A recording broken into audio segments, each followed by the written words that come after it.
Welcome to the easiest explanation cum revision video. ये video देखने से पूरा टॉपिक 100% खत्म हो जाएगा। इसमें क्वेश्चंस भी है, एमसीक्यू भी है, सब डिस्कस हुआ है।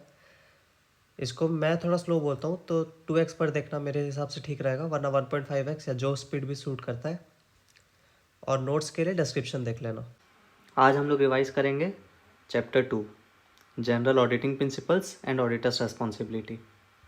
बेस सेट करता है ऐसे 200 उसमें, क्योंकि बताता है कि ऑडिटर का ओवरऑल रेस्पॉन्सिबिलिटी है कि ऑडिट प्लान्ड हो और परफॉर्म्ड हो विद प्रोफेशनल स्केप्टिसिज्म, रिकॉग्नाइज करते हुए कि सर्कमस्टेंसेस कॉज कर सकता है कि फाइनेंशियल स्टेटमेंट मटेरियली मिसस्टेटेड हो। तो उसमें ऑडिटर का जिम्मेदारियाँ क्या है? सबसे पहले ऑडिटर्स रेस्पॉन्सिबिलिटी, जब उसको फ्रॉड दिखे फाइनेंशियल स्टेटमेंट में, ऐसे 240 पढ़ेंगे, the auditor's responsibility relating to fraud in an audit of financial statement. Overview देख लेते हैं। सबसे पहले समझेंगे फ्रॉड का मतलब क्या होता है, फिर देखेंगे कि फ्रॉड दो टाइप्स के होते हैं, फिर वो दो टाइप्स को समझेंगे, फिर देखेंगे कि ऑडिटर को एमएमएस को आइडेंटिफाई करना पड़ता है। एमएमएस फ्रॉड या एरर दोनों में होता है, तो उसको पता करना पड़ता है कि फ्रॉड है या नहीं। फिर एलिमेंट्स ऑफ फ्रॉड समझेंगे और फ्रॉड रिस्क फैक्टर समझेंगे, कौन से फैक्टर्स फ्रॉड रिस्क बढ़ाते हैं। फिर अब ऑडिट पार्ट में आएंगे, ऑडिटर का ऑब्जेक्टिव समझेंगे और रेस्पॉन्सिबिलिटी देखेंगे, किस किस का रेस्पॉन्सिबिलिटी क्या है। मैनेजमेंट और टीसीडब्ल्यूजी का क्या रेस्पॉन्सिबिलिटी है फ्रॉड प्रिवेंशन डिटेक्शन को लेकर, और ऑडिटर का क्या रेस्पॉन्सिबिलिटी है, और वो रेस्पॉन्सिबिलिटी पूरे करने में चैलेंजेस क्या आते हैं। फिर ऑडिटर का स्टेप्स आ जाएगा, फिर वो कम्युनिकेट क्या करेगा और डॉक्यूमेंट क्या करेगा। फ्रॉड क्या है? फ्रॉड एक इंटेंशनल एक्ट है इन्वॉल्विंग डिसेप्शन, धोखेधाड़ी, फॉर एन अनजस्ट या इलीगल एडवांटेज। कोई अनफेयर या फिर इलीगल एडवांटेज उठाने के लिए जो धोखाधड़ी किया जाता है, इंटेंशनल होता है, वो होता है फ्रॉड। तो दोनों ही फ्रॉड और एरर, इसमें मटेरियल मिसस्टेटमेंट रहता है, लेकिन एरर का मिसस्टेटमेंट अनइंटेंशनल रहता है। तो फ्रॉड दो टाइप का होता है, फ्रॉडुलेंट फाइनेंशियल रिपोर्टिंग और miss appropriation of assets. Fraudulent financial reporting मतलब फाइनेंशियल रिपोर्टिंग में फ्रॉड कर देना, मतलब इंटेंशनल मिसस्टेटमेंट या omission in financial statement, users को डिसीव करने के लिए, बुक्स में गड़बड़ी कर देना। क्यों किया जाता है? एक्सपेक्टेशन मीट करने के लिए शेयर होल्डर्स का। अगर परफॉर्मेंस बेस्ड कंपेंसेशन मिलता है तो मैक्सिमाइज करने के लिए कंपेंसेशन, टैक्स बचाने के लिए, या फाइनेंसिंग सिक्योर करने के लिए। मेथड्स क्या क्या है इसके? रिकॉर्ड्स को मैनिपुलेट कर देना, मिस रिप्रेजेंट करना, या तो ओमिट कर देना इवेंट्स या फिर ट्रांजेक्शन्स को, और मिस अप्लाई करना अकाउंटिंग प्रिंसिपल्स को, मिस अप्लाइंग अकाउंटिंग प्रिंसिपल्स, गलत तरीके से लगाना जानबूझ के। और मैनेजमेंट यही सब चीज़ कैसे करता है? क्योंकि वो ओवरराइड कर सकता है। तो रिकॉर्ड्स मैनिपुलेट करने के लिए वो फिक्टिशियस जर्नल एंट्री मार देगा या फिर terms of the contract alter कर देगा। मिस रिप्रेजेंटेशन या ओमिटिंग कैसे करता है? ओमिट कर देगा या फिर एडवांस या डिले कर देगा रिकॉग्निशन ऑफ सर्टेन इवेंट्स या ट्रांजेक्शन। पहले डाल दे रहा है बुक्स में, बाद में डाल रहा है, ओमिट ही कर दे रहा है। या फिर फैक्ट्स छुपा रहा है, कंसीलिंग फैक्ट्स जो अफेक्ट करता है फाइनेंशियल स्टेटमेंट को, छुपा के मिस रिप्रेजेंटेशन हुआ ये। और कॉम्प्लेक्स ट्रांजेक्शन में हिस्सा ले रहा है जो मिस रिप्रेजेंट करता है फाइनेंशियल परफॉर्मेंस। और मिस अप्लाई तो कर ही सकता है अकाउंटिंग प्रिंसिपल्स, इनअप्रोप्रिएट एजम्पशन या फिर जजमेंट यूज़ करके फाइनेंशियल स्टेटमेंट्स बनाने के लिए। Misappropriation of assets, theft और misuse of asset for personal gain, खुद के फ़ायदे के लिए थेफ्ट या मिसयूज़ कर लेना। एम्प्लॉयज़ जो रहते हैं वो स्मॉल स्केल पे कर पाते हैं ये, लेकिन मैनेजमेंट ज़्यादा स्किल्ड रहता है ये काम कर पाने में। तो दो परपेट्रेटर हो सकते हैं इसके, दो लोग इसमें हिस्सा ले सकते हैं, एम्प्लॉय या मैनेजमेंट। कैसे होता है? रिसीट्स को एम्बेजल कर लेंगे, या फिर फिजिकल एसेट्स या फिर इंटेलेक्चुअल प्रॉपर्टी को स्टील कर लेंगे, या पेमेंट फॉर गुड्स और सर्विसेज नॉट रिसीव्ड, या फिर एंटिटी का जो एसेट्स है उसको पर्सनल यूज़ कर लेंगे। और अक्सर ये सब करने के साथ कंसीलमेंट करते हैं, उसको छुपाना भी पड़ेगा ना कि मैं चोरी क्यों, तो बुक से भी मिटा देंगे, ऐसा कुछ काम करेंगे। देखो बोथ फ्रॉड और एरर में मिसस्टेटमेंट रहता है, लेकिन एरर का तो अनइंटेंशनल रहता है। तो उसको पता करने की मिसस्टेटमेंट फ्रॉड की वजह से है या एरर की वजह से है। तो मटेरियल मिसस्टेटमेंट को कैसे इवेलुएट करेगा? इवेलुएट करेगा एनालिटिकल प्रोसीजर को, देखेगा मिसस्टेटमेंट मिला क्या, मिला मिला तो वो फ्रॉड इंडिकेशन दे रहा है क्या? अगर वो फ्रॉड इंडिकेट करता है, अगर वो सस्पेक्ट करता है कि फ्रॉड है, तो रीअसेस करेगा फ्रॉड रिस्क और देखेगा कि उसका ऑडिट प्रोसीजर पे क्या इम्पैक्ट पड़ता है। जब ऑडिट करना स्टार्ट करते हैं तब एक असेसमेंट करते हैं फ्रॉड होने का चांसेस कितना है ये कंपनी पर। तो अभी जब उसको फ्रॉड मिल गया है तो फ्रॉड रिस्क उसका बढ़ जाएगा, फिर उसको ऑडिट प्रोसीजर उस हिसाब से लगाना पड़ेगा। पहले तो ये सोच के चल रहा था कि कंपनी में फ्रॉड नहीं है, फ्रॉड होने से ऑडिट प्रोसीजर चेंज हो जाएगा तो क्या इम्पैक्ट आएगा ऑडिट प्रोसीजर पे वही चेक करेगा। फिर देखेगा कि कॉल्यूजन का चांस है क्या, एम्प्लॉयज़ मिले हुए हैं क्या, सब मिल के किए हैं क्या, मैनेजमेंट मिल के किया है क्या, और देखेगा कि ऑडिट पर क्या इम्प्लीकेशन है। तो 3 एलिमेंट्स होते हैं फ्रॉड के। एक होता है इंसेंटिव्स या प्रेशर्स।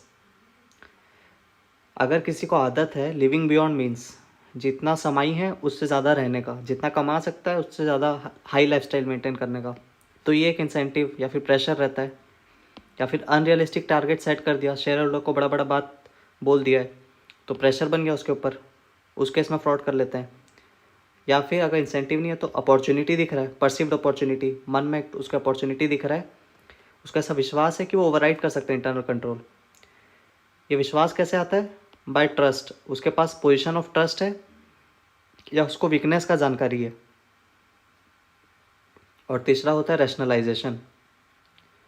रैशनलाइजेशन मतलब मन में सही ठहरा देते हैं कि यार ये कंपनी हम लोग को इतना थकाता है, इतना हम लोग को लूट रहा है, तो थोड़ा बहुत ठग भी लिया तो क्या है, ऐसे जस्टिफाई कर लेना खुद को इवन इफ डिसऑनेस्ट।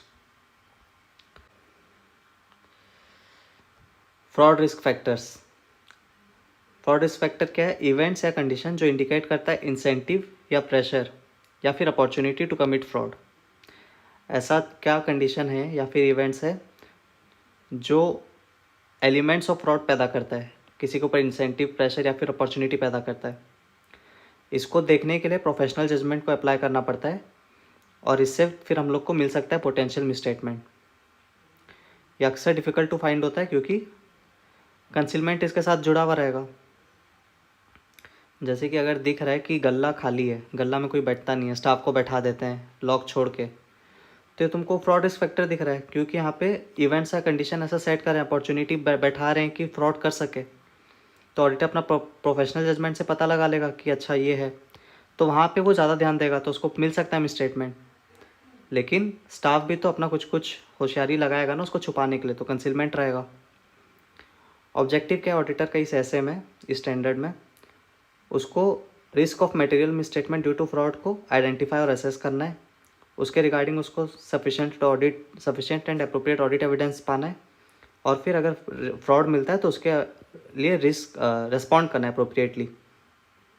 फ्रॉड अगर वो आइडेंटिफाई कर लेता है या फिर शक, अगर उसको सस्पेक्टेड है, अगर वो शक करता है कि कोई फ्रॉड होगा तो उसके हिसाब से उसको रिस्पॉन्ड करना है appropriately. Responsibility for prevention of fraud किसका है? मैनेजमेंट और टीसीडब्ल्यूजी का। टीसीडब्ल्यूजी को एक्टिव ओवरसाइट भी देना है, उन लोग को एक कल्चर बनाना है फर्म में ऑनेस्टी का और एथिकल बिहेवियर का अपने कंपनी पर। 2 जिम्मेदारी है, फ्रॉड प्रिवेंशन का और फ्रॉड डेटरेंस का। प्रिवेंशन मतलब कि वो अपॉर्चुनिटी ही ऐसा पैदा होने ना दे, रिड्यूस करे ऐसा अपॉर्चुनिटी जो फ्रॉड के तरफ लेके जाता हो, और फ्रॉड को डेटर करने का मतलब इंडिविजुअल्स को डेटर करे, किसी भी तरीके से हो सकता है, प्यार से समझा के या फिर धमकी दे के। ऑडिटर, उसको रिजनेबल एश्योरेंस पाना है कि financial statement free from fraud या एरर है, तो उसका क्या क्या जिम्मेदारी कि वो स्केप्टिसिज्म मेंटेन करे थ्रू आउट, और इसमें वो ध्यान दे potential for management override of controls, management कैसे ओवरराइड करके फ्रॉड कर सकता है। और ये भी रिकॉग्नाइज करना है कि वो जो प्रोसीजर लगाएगा वो इनइफेक्टिव हो सकता है फ्रॉड डिटेक्शन के लिए। चैलेंजेस क्या है? देखो, ऑडिट का कुछ तो इनहेरेंट लिमिटेशंस है, उसके लिए दिक्कत आ जाता है। सोफिस्टिकेटेड फ्रॉड स्कीम जो करते हैं वो अच्छे से उसको छुपा के करते हैं, तो वो ज़्यादा अगर हाईटेक सोफिस्टिकेशन के साथ किया है तो हो सकता है ना पकड़ा है। कल्यूजन, मैनेजमेंट जब हाथ मिला लेता है, मैनेजमेंट जब मिल के करता है तो मुश्किल हो जाता है। तो वही है कि ग्रेटर रिस्क हो जाता है जब मैनेजमेंट इन्वॉल्व रहता है, क्योंकि उन लोग के पास एबिलिटी क्या चीज़ का रहता है, रिकॉर्ड्स को मैनिपुलेट करने का, प्रेजेंट ही करेंगे फ्रॉडुलेंट इन्फो, या फिर उन लोग ओवरराइड कर सकते हैं कंट्रोल्स को। और चौथा चैलेंज क्या है, इंक्रीज रिस्क है। फ्रॉड डिटेक्ट करना मुश्किल है एरर डिटेक्ट करने से, क्योंकि फ्रॉड में कंसीलमेंट रहता है, उसको जानबूझ के छुपाने का प्रयास किया हुआ रहता है। तो क्या क्या फैक्टर इफेक्ट करता है डिटेक्शन को? परपेट्रेटर का स्किल, बहुत ज़्यादा शेरलॉक होम्स टाइप का दिमाग लगा के किया है तो उसका स्किल मैटर करता है। कॉल्यूजन इन्वॉल्व है, पूरा ही मैनेजमेंट मिलके किया, सब लोग ही मिलके किए तो ज़्यादा मुश्किल हो जाएगा। Seniority of individual involved, Reliance में अगर खुद ही मुकेश अंबानी फ्रॉड करे तो मुश्किल हो जाता है, ज़्यादा सीनियर आदमी अगर मिलके फ्रॉड किया है तो। Frequency and extent of manipulation, बहुत फ्रॉड है तो ढूंढना थोड़ा सा ईजी हो जाता है।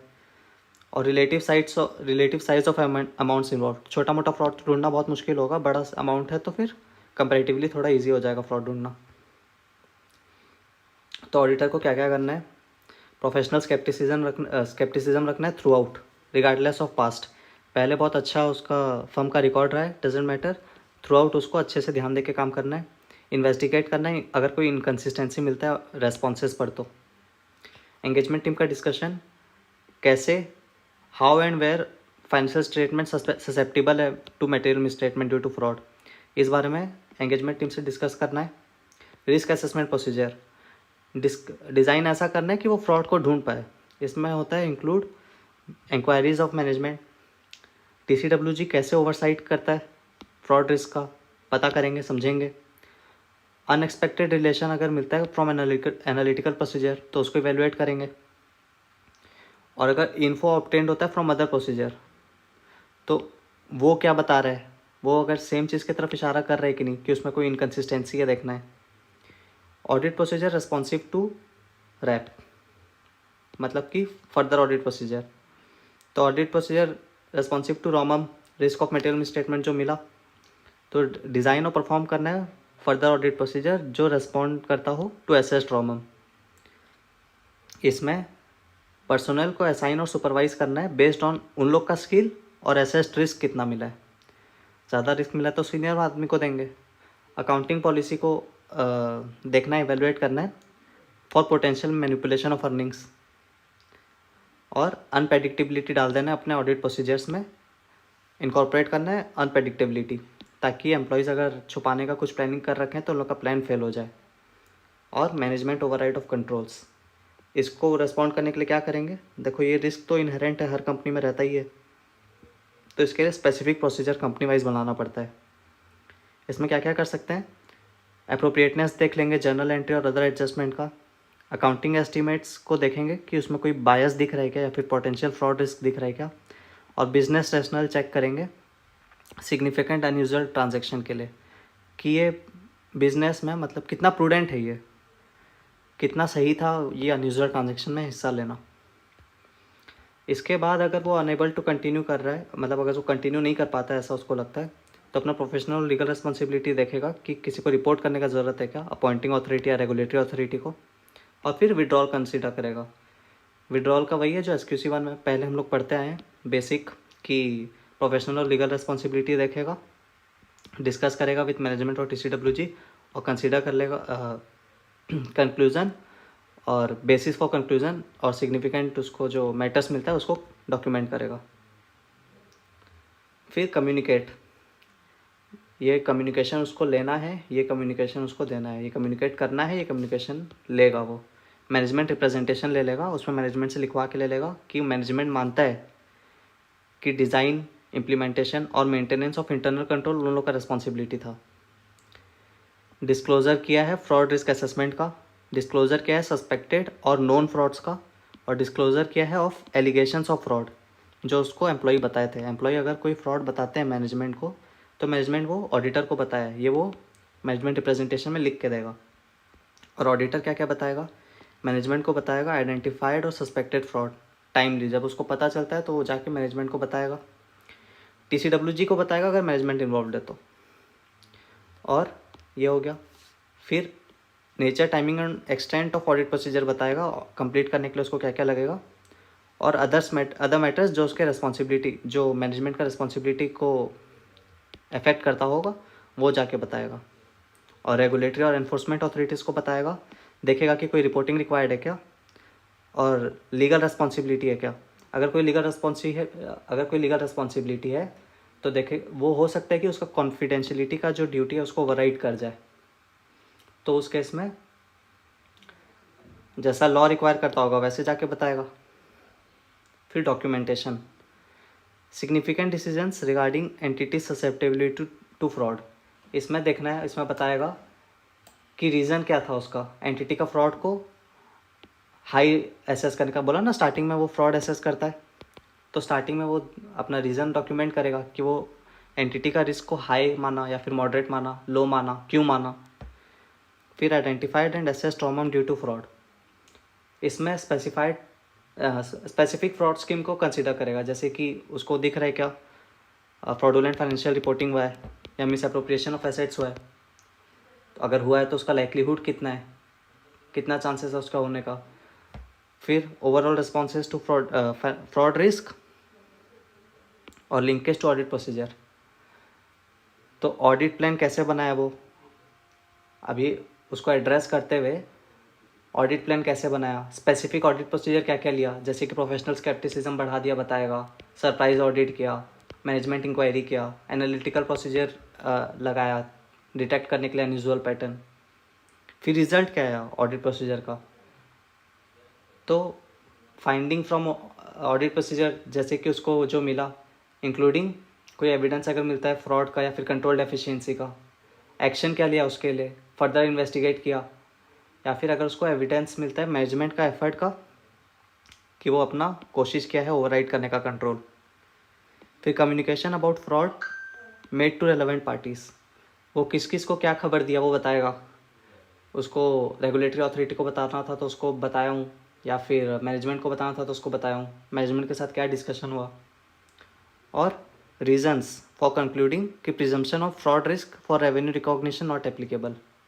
अगर ऑडिटर कंक्लूड करता है कि fraud risk for revenue recognition applicable नहीं है, रेवेन्यू रिकॉग्नाइज करते टाइम कोई फ्रॉड नहीं किया है कंपनी, अगर वो ऐसा प्रिजम्पशन पे काम कर रहा है तो उसका डॉक्यूमेंटेशन में रहेगा कि ऐसा कंक्लूड वो क्यों किया, रीजंस फॉर द कंक्लूजन।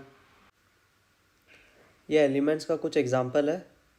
ये एग्ज़ाम से पहले बस वन टाइम रीड है, अभी से पढ़ के ऐसा कोई फ़ायदा नहीं है, बस एक बार ओवरलुक करके चले आना है। उसमें भी ये कलर वाला थोड़ा ज़्यादा ध्यान से देख लेना एक बार बस। चलो फ्रॉड रिस्क फैक्टर देख ही लेते हैं, फिर वो रह ही जाता है। फ्रॉड रिस्क फैक्टर मिसस्टेटमेंट्स जो अराइज करता है फ्रॉडुलेंट फाइनेंशियल रिपोर्टिंग से। इंसेंटिव्स और प्रेशर्स, फाइनेंशियल स्टेबिलिटी या फिर प्रॉफिटेबिलिटी को खतरा है। किससे? कंपटीशन हाई हो गया है, मार्जिन गिर रहा है, रैपिड चेंजेस हो रहा है, कस्टमर का डिमांड गिर रहा है, बिजनेस फेल हो रहा है, बैंक्रप्सी दिख रहा है, फोर क्लोजर हो रहा है। फोर मतलब पहले नहीं, फोर मतलब बाहर, बाहर क्लोजर मतलब बाहर रोक देना। कोई अगर अपना घर का मान लो मॉर्गेज नहीं चुका पाया तो उसको फिर एंट्री करने नहीं मिलता है, वो घर का फिर ऑक्शन हो जाएगा, तो वैसा बैंक्रप्सी से ही होता है वो। तो बैंक्रप्सी, फोरक्लोजर या फिर हॉस्टाइल टेक ओवर, ज़बरदस्ती टेक ओवर कर रहा है कोई।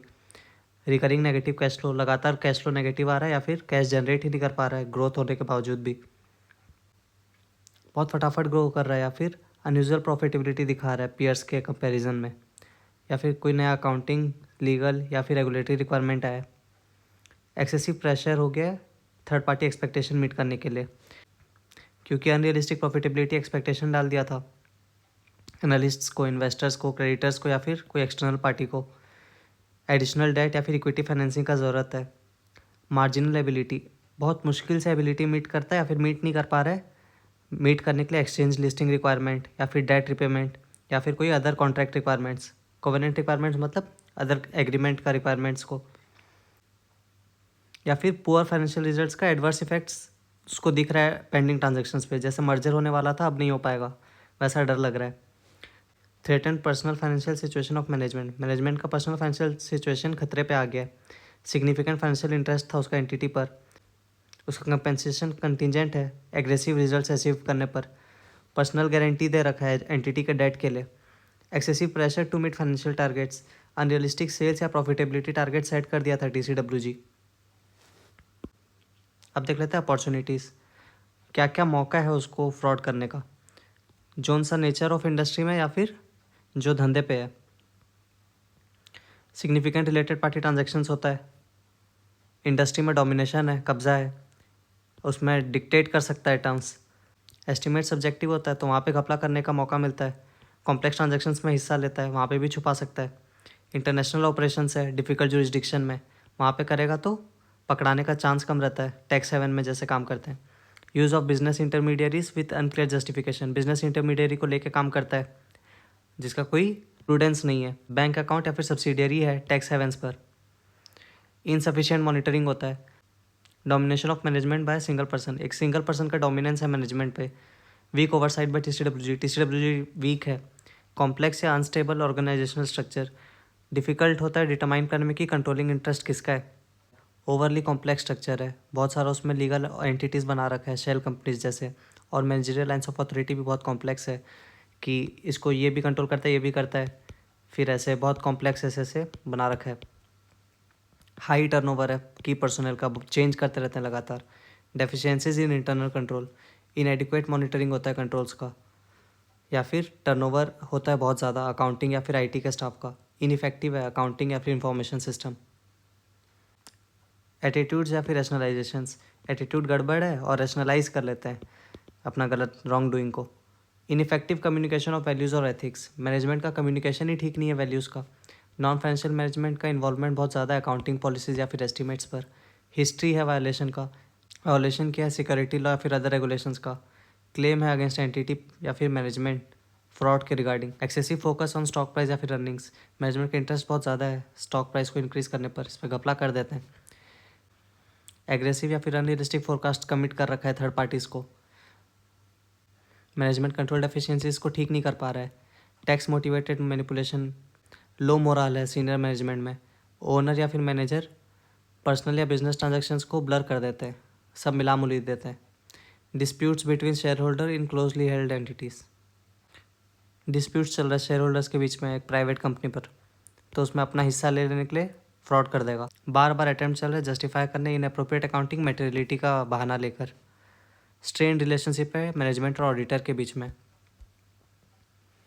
फ्रीक्वेंट डिस्प्यूट्स होता रहता है, डिसएग्रीमेंट होता है ऑडिटर के साथ अकाउंटिंग ऑडिटिंग या फिर रिपोर्टिंग मैटर्स को लेकर। अनरिजनेबल डिमांड्स लगा रहा है ऑडिटर पे, प्रेशर दे रहा है कि कंप्लीट करे ऑडिट या फिर इशू करे report within unrealistic time constants. Restricted access दे रहा है, लिमिटेशन लगा रहा है on the auditor's access to people से कॉन्टैक्ट करने के लिए या फिर इन्फॉर्मेशन या फिर कम्युनिकेशन भी टीसीडब्ल्यूजी से रोक रहा है। डोमिनेटिंग बिहेवियर दिखा रहा है, यानी कि डोमिनेटिंग या फिर कंट्रोलिंग बिहेवियर दिखा रहा है। इन्फ्लुएंस करना चाह रहा है ऑडिट के स्कोप को या फिर जो पर्सनल सिलेक्ट कर रहा है वो, या फिर ऑडिट रिपोर्ट का इशुएंस को। अभी देखते हैं फ्रॉड रिस्क फैक्टर जो अराइज होता है from miss appropriation of assets. सबसे पहले इंसेंटिव्स या प्रेशर्स। क्या प्रेशर है? सर पे कर्जा है, personal financial obligations, adverse relationship है एंटिटी और वो एम्प्लॉयज़ के बीच में जिनके पास एक्सेस टू एसेट्स है। वो प्रेशर किसी लिए भी हो सकता है, ले ऑफ्स होने वाला है उसको पता है या फिर वो डाउट कर रहा है, कॉम्पेंसेशन चेंज हुआ है या फिर होने वाला है, प्रमोशन या रिवॉर्ड जो उसको मिला है उसको लगता है कि उसके एक्सपेक्टेशंस के अकॉर्डिंग नहीं है, opportunities, large amount of cash on hand, उसके हाथ में रहता है अच्छा खासा कैश, गले पे बैठता है, स्मॉल वैल्यूएबल या फिर हाई डिमांड इन्वेंट्री है जैसे कि डायमंड, छोटा सा एक पॉकेट में भर के पार हो गया। इजीली कन्वर्टेबल एसेट, बहुत लिक्विड, आराम से जाके बेच देगा मार्केट में। स्मॉल मार्केटेबल और पोअरली आइडेंटिफाइबल फिक्स्ड एसेट्स, इसी का जैसा है। यहाँ पे इन्वेंट्री था, फिक्स्ड एसेट ऐसे ही कोई चुरा के छोटा सा है बेच देगा तो उसको पहचान भी नहीं कर पाएंगे वैसा। और इनएडिक्वेट इंटरनल कंट्रोल सही नहीं है तो उसको ठीक करने का सोल्यूशंस बताया हुआ है। सेग्रीगेशन ऑफ ड्यूटीज़ डिवाइडेड होना चाहिए, एक का काम दूसरा इंडिपेंडेंट आदमी कोई चेक करे, इंडिपेंडेंट चेक्स होना चाहिए। Oversight of senior management expenditure, senior management के खर्चों का ओवरसाइट होना चाहिए। मैनेजमेंट को ओवरसाइट करना चाहिए वो एम्प्लॉयज़ का जो रिस्पॉन्सिबल है एसेट्स को लेकर। जॉब एप्लीकेंट्स का प्रॉपर स्क्रीनिंग होना चाहिए, किसी को भी काम पे ना रख ले। रिकॉर्ड कीपिंग अच्छा होना चाहिए, ट्रांजैक्शंस अप्रूव्ड और ऑथोराइज्ड होने चाहिए। एसेट्स फिजिकली सेफगार्डेड होने चाहिए, एसेट्स को प्रॉपर टाइमली रिकन्सिलिएशन होना चाहिए। ट्रांजैक्शंस टाइमली डॉक्यूमेंटेड हो, ऐसा नहीं कि आज ट्रांजैक्शन हुआ 4 दिन बाद रिकॉर्ड हो रहा है। मैंडेटरी वैकेशन दो की कंट्रोल एम्प्लॉयज़ को, फ्रस्ट्रेट होकर वरना चुरा लेंगे। मैनेजमेंट अंडरस्टैंड करना चाहिए, समझना चाहिए इन्फॉर्मेशन टेक्नोलॉजी को। और एक्सेस कंट्रोल ऑटोमेटेड रिकॉर्ड्स पर होना चाहिए, ऐसा नहीं कि कोई भी आके एक्सेस कर ले रहा है ऑटोमेटेड रिकॉर्ड्स को। अब एटीट्यूड्स पे ध्यान देते हैं। मैनेजमेंट डिसरिगार्ड कर देता है मॉनिटरिंग को, मॉनिटरिंग पे कोई ध्यान नहीं है, मिस अप्रोप्रिएशन का रिस्क दिख रहा है, उसको रिड्यूस करने के लिए कोई स्टेप्स नहीं ले रहा है, डिसरिगार्ड कर दे रहा है इंटरनल कंट्रोल को, दिख रहा है डेफिशिएंसीज क्या है उसको एड्रेस नहीं कर रहा है, एम्प्लॉय डिससेटिस्फाइड है, गुस्से पे है, कर सकता है फ्रॉड, एम्प्लॉय का बिहेवियर चेंज हुआ है, लाइफस्टाइल चेंज हुआ है, पता करो कैसे चेंज हुआ है, कहाँ से आया पैसा, पेटी थेफ्ट को टॉलरेट कर लेता है, ये छोटा मोटा चोरी ही बाद में जाके बड़ा फ्रॉड बनता है। अब पढ़ेंगे ऐसे 250 consideration of laws and regulation in an audit of financial statement. Audit में लॉ और रेगुलेशन को कितना कंसिडर करना है, क्या कंसिडर करना है, तो इसका एप्लीकेबिलिटी है consideration of laws and regulation in an audit of financial statement, ना कि एश्योरेंस एंगेजमेंट में जो स्पेसिफिकली लेते हैं हम लोग टेस्ट या रिपोर्ट करने के लिए on compliance with laws and regulations. जो स्पेसिफिकली लॉ रेगुलेशन टेस्ट करने के लिए हुआ है वो एश्योरेंस एंगेजमेंट का बात नहीं हो रहा है, अपने गए हैं ऑडिट करने, वहाँ पे लॉ रेगुलेशन का कितना ध्यान रखना है उस पर टॉपिक है। तो दो कैटेगरी है लॉ रेगुलेशन का, एक जिसका डायरेक्ट इफेक्ट है on the amounts and disclosures in financial statements जैसे कि टैक्स और लेबर लॉस, एक जिसका डायरेक्ट इफेक्ट नहीं है, इनडायरेक्ट इफेक्ट लिखा हूँ, नॉट अ डायरेक्ट इफेक्ट, जिसका डायरेक्ट इफेक्ट नहीं है लेकिन फंडामेंटल टू बिजनेस है, जैसे कि ऑपरेटिंग लाइसेंस वो छीन गया, भले ही फाइनेंशियल रिपोर्टिंग में कुछ नहीं दिखेगा, उसका धंधा ही बंद हो जाएगा, सॉल्वेंसी रिक्वायरमेंट्स पैसा ही नहीं रहेगा, कैश फ्लो खत्म हो गया, या फिर एनवायरमेंटल रेगुलेशंस। नॉन कंप्लायंस किसी के भी साथ फाइन्स, लिटिगेशन या फिर अदर कॉन्सिक्वेंसेस में रिजल्ट कर सकता है जो कि मेटेरियली अफेक्ट करेगा फाइनेंशियल स्टेटमेंट, और इसी से मतलब है ऑडिटर को। तो ऑडिटर का ऑब्जेक्टिव क्या है, ये स्टैंडर्ड का ऑब्जेक्टिव क्या है कि वो ऑडिटर सही पाए, sufficient and appropriate audit evidence पाए, complies with laws and regulation को लेकर। जो डायरेक्ट इफेक्ट वाला है वो कंप्लाई करता है कि नहीं लॉज एंड रेगुलेशन, उसके लिए तो सही पाना है। जो डायरेक्ट इफेक्ट नहीं करता, इनडायरेक्ट इफेक्ट वालों के लिए प्रोसीजर लगाना है ताकि आइडेंटिफाई कर पाए नॉन कंप्लायंस, और दोनों के लिए अप्रोप्रिएटली रिस्पॉन्ड करना है। डायरेक्ट इफेक्ट वाले के लिए सही पाना है compliance with laws and regulation को लेकर, इनडायरेक्ट इफेक्ट वाले के लिए प्रोसीजर लगाना है टू आइडेंटिफाई नॉन कंप्लायंस, और दोनों के लिए रिस्पॉन्ड करना है अप्रोप्रिएटली। रेस्पॉन्सिबिलिटी मैनेजमेंट का है, TCWG भी ओवरसाइट तो करेगा ही compliance with all laws and regulations को लेकर। तो उसको ऐसा सिस्टम और प्रोसीजर बैठाना है प्लेस पर कि नॉन कंप्लायंस ना हो। उसका कुछ एग्जांपल दिया है, जैसे कि लीगल काउंसिल लेगा इन्फॉर्म रहने के लिए लीगल रिक्वायरमेंट को लेकर, फिर मॉनिटर करेगा लीगल रिक्वायरमेंट्स को और डिज़ाइन करेगा ऑपरेटिंग प्रोसीजर उसको मीट करने के लिए। पहले पता कर लेगा कि क्या क्या लीगल रिक्वायरमेंट से हम लोग को मीट करना है, फिर उसको मॉनिटर करके वैसा फिर ऑपरेटिंग प्रोसीजर बनाएगा कि वैसे ही मीट हो। फिर एक रजिस्टर मेंटेन कर लेगा रेलेवेंट लॉस का, वही जिससे उसको कंप्लाई करना है, और एक रिकॉर्ड ऑफ कंप्लेंट्स मेंटेन करेगा कि कौन कौन नॉन कंप्लायंस किया है, और इम्प्लीमेंट करेगा और मेंटेन करेगा अप्रोप्रिएट इंटरनल कंट्रोल सिस्टम, यही सबको मॉनिटर करने के लिए। डेवलप करेगा, पब्लिसाइज करेगा, एनफोर्स करेगा code of conduct for employees, employee को ट्रेनिंग देगा कोड को लेकर, और फिर नॉन कंप्लायंस अगर होता है तो उसको प्रॉपरली एड्रेस करेगा। और लार्ज एंटिटीज़ तो स्पेसिफिक कंप्लायंस रिस्पॉन्सिबिलिटी दे देते हैं इंटरनल ऑडिट को या फिर ऑडिट कमेटी को, या फिर डेडिकेटेड कंप्लायंस फंक्शन बना देते हैं। तो ये 4 हो गया, रिकॉर्ड मेंटेन करने से लेकर लीगल रिक्वायरमेंट पता कर लेगा, उस हिसाब से ऑपरेटिंग प्रोसीजर बना देगा, एक तो रजिस्टर तो मेंटेन करेगा और रिकॉर्ड ऑफ कंप्लेंट्स मेंटेन करेगा, और अपना अकाउंटिंग सिस्टम भी उस हिसाब से बनाएगा। और ये एम्प्लॉयज़ के लिए एक तो कोड ऑफ कंडक्ट बना देगा, उसको डेवलप करेगा, पब्लिसाइज करेगा, एनफोर्स करेगा, एम्प्लॉय को ट्रेन करेगा उस कोड पर, और नॉन कंप्लायंस को अप्रोप्रिएटली रेस्पॉन्ड करेगा। और लार्ज एंटिटीज़ को एक तो स्पेसिफिक रिस्पॉन्सिबिलिटी दे देते हैं उन लोग। ऑडिटर अलर्ट रहना है उसको through out the audit potential non compliance को लेकर। वो सारा तो डिटेक्ट नहीं कर सकता क्योंकि इनहेरेंट लिमिटेशन है, और इनहेरेंट लिमिटेशन का पोटेंशियल इफेक्ट क्या होता है, रिस्क बढ़ जाता है of undetected material misstatement regarding non compliance. Non compliance को लेकर मिसस्टेटमेंट रहने का रिस्क बढ़ जाता है इनहेरेंट लिमिटेशन के कारण। तो ऐसा क्यों होता है, क्योंकि बहुत सारा लॉज और रेगुलेशन अफेक्ट करता है ऑपरेशंस को, जिसका इम्पैक्ट ही नहीं होता है फाइनेंशियल रिपोर्टिंग पर। उसके बाद कंसीलमेंट टेक्टिक बढ़िया बढ़िया लगाया रहता है employee, collusion, forgery, management override of controls, कुछ भी हो सकता है। और कोई चीज़ वायलेशन है कि नहीं लॉ का, वो ultimately a matter of legal determination है, वो तो कोर्ट पता लगाएगा। फिर प्रोसीजर्स, ऑडिटर एक जनरल अंडरस्टैंडिंग पाएगा, कौन कौन सा लीगल और रेगुलेटरी फ्रेमवर्क एप्लीकेबल है देखेगा, और एंटिटी उससे कैसे कंप्लाई करता है। डायरेक्ट इफेक्ट वालों के लिए तो सही पालेगा, इनडायरेक्ट इफेक्ट वालों के लिए तो स्पेसिफिक प्रोसीजर लगाएगा मैनेजमेंट से इंक्वायरी करेगा। कॉरस्पॉन्डेंस मतलब अगर कोई लॉ सूट ये सब आया है तो उसको पढ़ेगा। फंडामेंटल इम्पैक्ट वाले लॉस को पर्टिकुलर अटेंशन देगा। अदर प्रोसीजर्स में भी अलर्ट रहेगा कि कोई पोटेंशियल नॉन कंप्लायंस दिख रहा है क्या उसको। और रिटर्न रिप्रेजेंटेशन पालेगा disclose instances of non compliance को लेकर, कि मैनेजमेंट उसको सारा instances of non compliance disclose किया है। रेस्पॉन्ड कैसे करेगा नॉन कंप्लायंस अगर उसको दिखता है तो? पहले आइडेंटिफिकेशन और अंडरस्टैंडिंग, पहला स्टेप। वो पहले आइडेंटिफाई अगर या सस्पेक्ट अगर करता है नॉन कंप्लायंस तो उसका नेचर समझेगा और उसका इम्पैक्ट देखेगा।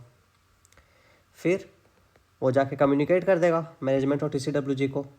अगर इनसफिशिएंट इन्फो है तो लीगल एडवाइस लेगा। फिर इम्प्लीकेशन देखेगा वो नॉन कंप्लायंस का ऑन रिस्क असेसमेंट, जैसे फ्रॉड में करता है। और रिटर्न रिप्रेजेंटेशन पे इम्प्लीकेशन देखेगा कि मैनेजमेंट बताया था कि नहीं, उसका रिटर्न रिप्रेजेंटेशन कोई वैल्यू का है कि नहीं, कि उसमें झूठ झूठ लिख रखा है। एडिक्वेट इन्फो अगर नहीं मिलता है नॉन कंप्लायंस को लेकर, मतलब नॉन कंप्लायंस है पता है लेकिन उसके लिए एडिक्वेट इन्फो नहीं मिल रहा है, तो ओपिनियन पे उसका इम्पैक्ट देखेगा। रिपोर्ट TCWG को बताएगा अनलेस मैटर्स क्लियरली इनकॉन्सिक्वेंशियल, पूरा बकवास है तो अलग बात है, वरना TCWG को बताएगा और इमीडिएटली बताएगा अगर इंटेंशनल है और मटेरियल है।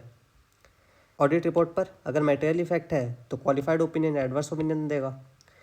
अगर कंक्लूड ही नहीं कर पा रहा है क्योंकि लिमिटेशन मैनेजमेंट लगाता है तो क्वालिफाइड ओपिनियन या डिस्क्लेमर ऑफ ओपिनियन देगा। अगर कंक्लूड नहीं कर पा रहा है ड्यू टू सर्कमस्टेंसेस तो फिर इफेक्ट देखेगा ऑडिट रिपोर्ट पर। रेगुलेटरी अथॉरिटी को रिपोर्टिंग के लिए देखेगा कि रिस्पॉन्सिबिलिटी है क्या उसका रिपोर्ट करने का, डिटरमाइन करेगा।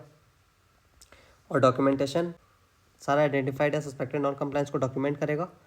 और जो डिस्कशन किया वो मैनेजमेंट TCWG एक्सटर्नल पार्टी किसी के भी साथ, उसका रिजल्ट क्या आया उसको डॉक्यूमेंट करेगा। अब पढ़ेंगे ऐसे 260 कम्युनिकेशन विद TCWG, दो चार्ज विद गवर्नेंस। कौन है ये? इंडिविजुअल और ऑर्गेनाइजेशन जो रेस्पॉन्सिबल रहते हैं ओवरसी करने के लिए, ध्यान देने के लिए एंटिटी का स्ट्रेटेजिक डायरेक्शन और अकाउंटेबिलिटी, मैनेजमेंट का अकाउंटेबिलिटी इन लोग रखते हैं। अगर कुछ नहीं डिफाइंड है तो फिर एंगेजिंग पार्टी जो हम लोग का अपॉइंट किया वही, ये या तो सिंगल पर्सन हो सकता है या तो ग्रुप हो सकता है या फिर बोर्ड हो सकता है, और इसमें मैनेजमेंट पर्सनल भी इंक्लूड हो सकते हैं। ये सिग्निफिकेंस क्या है कम्युनिकेशन विद TCWG का फ़ायदा क्या है? अंडरस्टैंडिंग मिलता है TCWG को ऑडिट मैटर्स का। वो जब उसको पता चलता है कि क्या कॉन्टेक्स्ट है, क्यों ऑडिट हो रहा है, क्या है, जब उसको पता चलता है तो वो प्रॉपरली उसको इन्फो दे पाएगा। और TCWG को भी तो अपना रिस्पॉन्सिबिलिटी निभाना है फाइनेंशियल रिपोर्टिंग की तरफ ओवरसी करने का, तो वो ये बेटर निभा पाएगा। तो 3 फ़ायदा है, अंडरस्टैंडिंग बढ़ता है ऑडिट मैटर्स का, ऑडिटर को रेलेवेंट इन्फो मिल जाता है, फिर TCWG को प्रॉपरली समझ आए ऑडिट मैटर तो उसको रेलेवेंट इन्फो दे पाएगा।